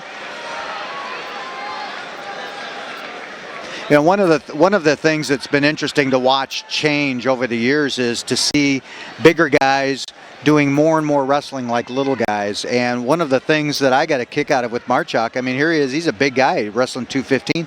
He'll use the legs. He won't hesitate to stick the legs in when he's on top, and he's tough with them. He had quite a hole to climb out of in the semifinals against Shaquille McMurtry of Lockport. Trailed 5-3 late in that match and was able to get a stall call and escape. There was some question about whether the escape came after the final whistle or not. It was judged not to have. Tied it at 5-5, and then Marshak won it in overtime. Yeah, that's where the refs really make their money, and they don't make much. No. But that's where they really earn it, that's for sure. Because, you know, when you get to this level, you just, out of 100 matches, you're going to have a couple of hundred really close calls, and Yep. you got to make them one way or the other. Now, that is a tough, underappreciated job, that's for sure. Final 10 seconds of the first period.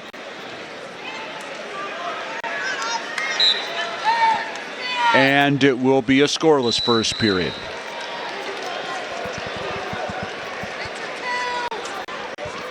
Well, both Choice of these goes to Marshak. He'll take down. Both of these wrestlers had tough semifinal matches. As you mentioned, Marshak having to come back from down 2 with just a few seconds left to win an overtime, and Gonzalez won his semifinal bout 1-0. So this is some of the things we've seen in multiple weights tonight, was that some of the tough battles to get here to the finals.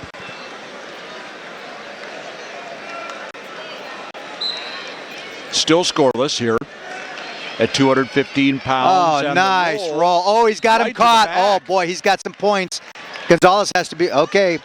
And there you saw those legs come in already. He circled around and didn't waste any time sticking them in. 5-point move. Gonzalez for did a Josh good Marshak. job getting off his back. He could have been caught there for a while. Gonzalez got rolled for 5, and that gives Marshak a 5-0 lead.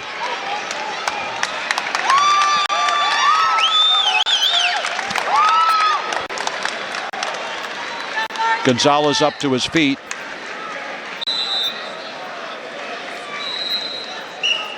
And they go off the edge with 1:01 left in the second period. Wow, that's a tough break for Gonzalez. I mean, that's a lot of points to make up, and Yep. of course we've seen we've seen wrestlers do it this weekend, but that's a lot of points to make up in a championship bout. Now Gonzalez escapes. 5-1 is the score.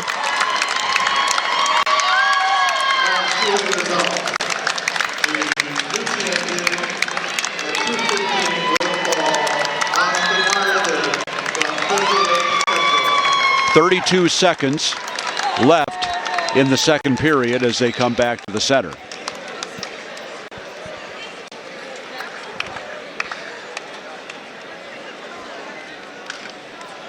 Well, at this point, Marchuk does not have to be offensive. I mean, he may choose to, but he doesn't really need to. He can control the action right in the middle of the mat, chew up time, be safe. Counting down to 10 seconds now. I must say, I do like the fact that I see him moving around, though, as opposed to just locking. You know, we've seen some of the lighter weights where guys with leads just put the clamps down, and he's still wrestling a bit more. Third period now, and it's Gonzalez's turn. He'll start on the bottom. Let's see what Marshak does. And he got the suck. Hits one that with the was suck a back. wonderful suck back. You don't see that a whole lot anymore. How about I tell you that? what, when he decided to go for it, he went for it. Oh boy, That you know what? could be a Even if fall. he doesn't pin him here, it is so hard to get off from that position. You're out And in there front it with a is. head and arm, and there it is. Wow. 4 minutes and 23 seconds, the time of the fall. It's the third in 4 matches for Josh Marshak of Schaumburg, and Schaumburg has their first state champion. How many schools Another is that schools. tonight with their first? Boy, a bunch. But it seems like you've said that 3 times now. I know. That's And we could be saying it again at 285, depending on who wins. All 189-pound place winners need to be in the awards area. well, this is getting to be fun. I love this first time stuff. Oh, yeah. Senior Tanner Crum, 38-0. His opponent, So we're underway. Well, so far in this tournament, Allen has been dominating in his matches, so he's clearly ready to go, and we'll see how it carries over to this match. He's had a 12-1 major decision, a 47-second pin, and a 9-2 decision in the semifinals over Aaron Castagna of Barrington. Wearing green. Lopez has 1 major decision and a couple of pretty close decisions. 4-3 in the first round over Javar Glover of Proviso West, and 3-0 in the semifinals over James Buss of De La Salle, who went on to take third.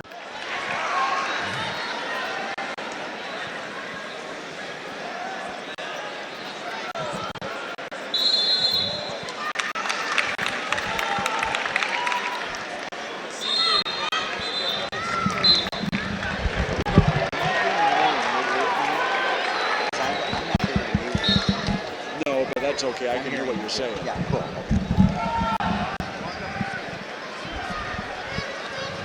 We've wrestled a minute.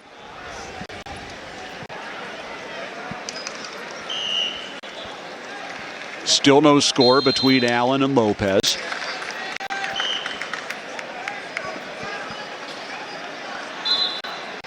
Well, they're both talented big men, and they've wrestled each other before, so this is not Not likely to be Terribly. many points scored. it's not too surprising that they're easing into it. Now under 30 seconds to go, first period.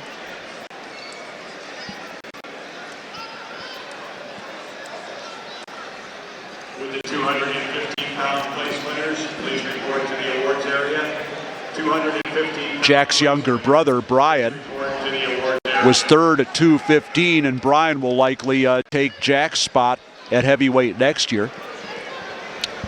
Yeah, his smaller brother at 215 had a great tournament to Yes, finish he did. third.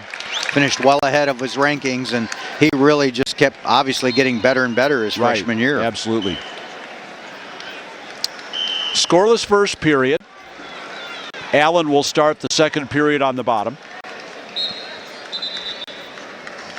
And a caution against Lopez.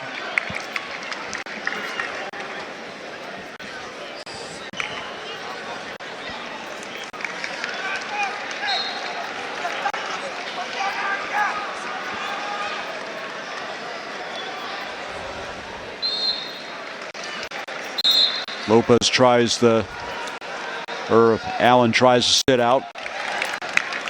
Can't get free before they get out of bounds. They'll come up to the center. Rob, have you heard anything one way or another recruiting-wise about Lopez in terms of football or wrestling or college in general? Not to this point. Allen is out. He leads 1-0.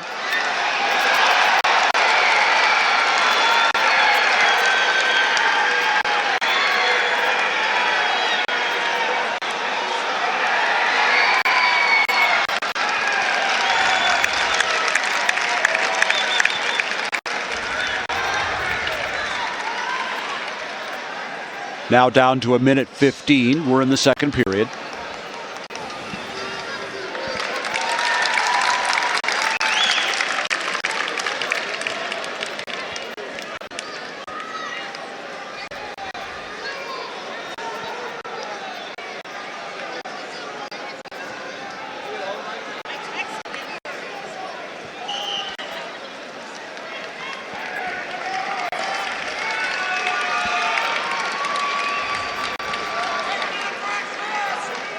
Lopez, has some quickness, and he has a lot of smarts. Not real offensive, though, and I think Jack Allen has a little bit of a history of sort of getting impatient in situations like this, and he's showing some good patience here. Yeah, you touched on last year's state championship. Of course, he was wrestling. There's a nice double, a beautiful and he shot. scores with it. Just like you said, he showed nice patience until there was an opening. Last year, of course, he's wrestling somebody that weighs a full 280 or whatever, right.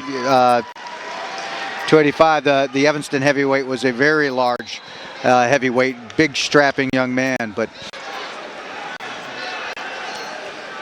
who did kind of, who just kind of hung out, Yep. and when he had his opportunity, he took advantage of it. Yeah, Lopez isn't quite that same size as last year's finalist, and right. Allen was able to take advantage of it this time. And the second period comes to a close,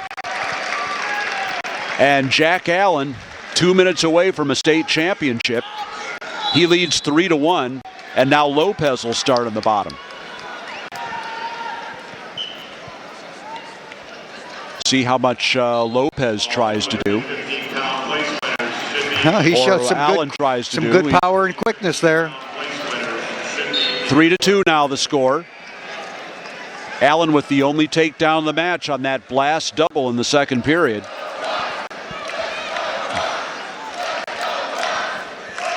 Well, Lopez has not taken a serious shot yet, and that will obviously have to change in the next right. minute and a half. Lopez is going to have to find some offense, and I think if you're Jack Allen, you know that. The only way he's going to be able to beat me is if I don't take a good shot, or if I take a bad shot and get countered.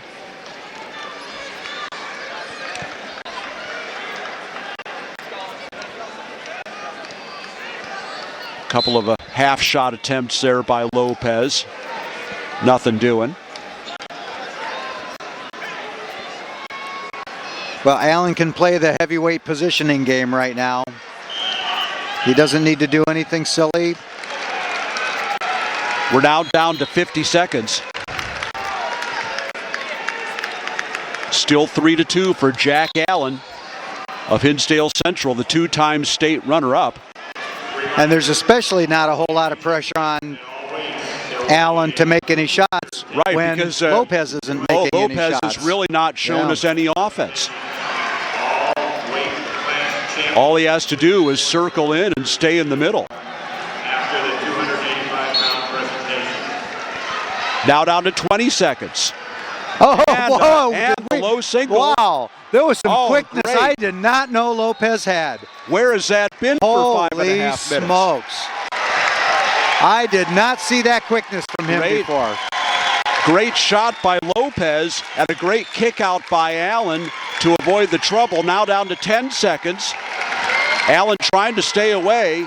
And he there's the spins and counter gets a that takedown. Allen was holding his position for. Hinsdale Central is going to have its first state champion. What a night for firsts. Jack Allen will take a state championship with him to East Lansing by a score of 5-2. Jack Allen of Hinsdale Central in a great match. Two good heavyweights, wins it here at 285. I tell you what, Lopez showed a lot of heart. Yes, he did. Firing off 3 good shots in those last 30 seconds. That was great to see. That was a great low single he had. I mean, He that is could have not going to won. be happy about taking second, but he's going to look back on this and feel a whole lot better than if he hadn't taken those shots. I'm really glad he did. So, Mark, I think this has been quite a finals. This has been terrific.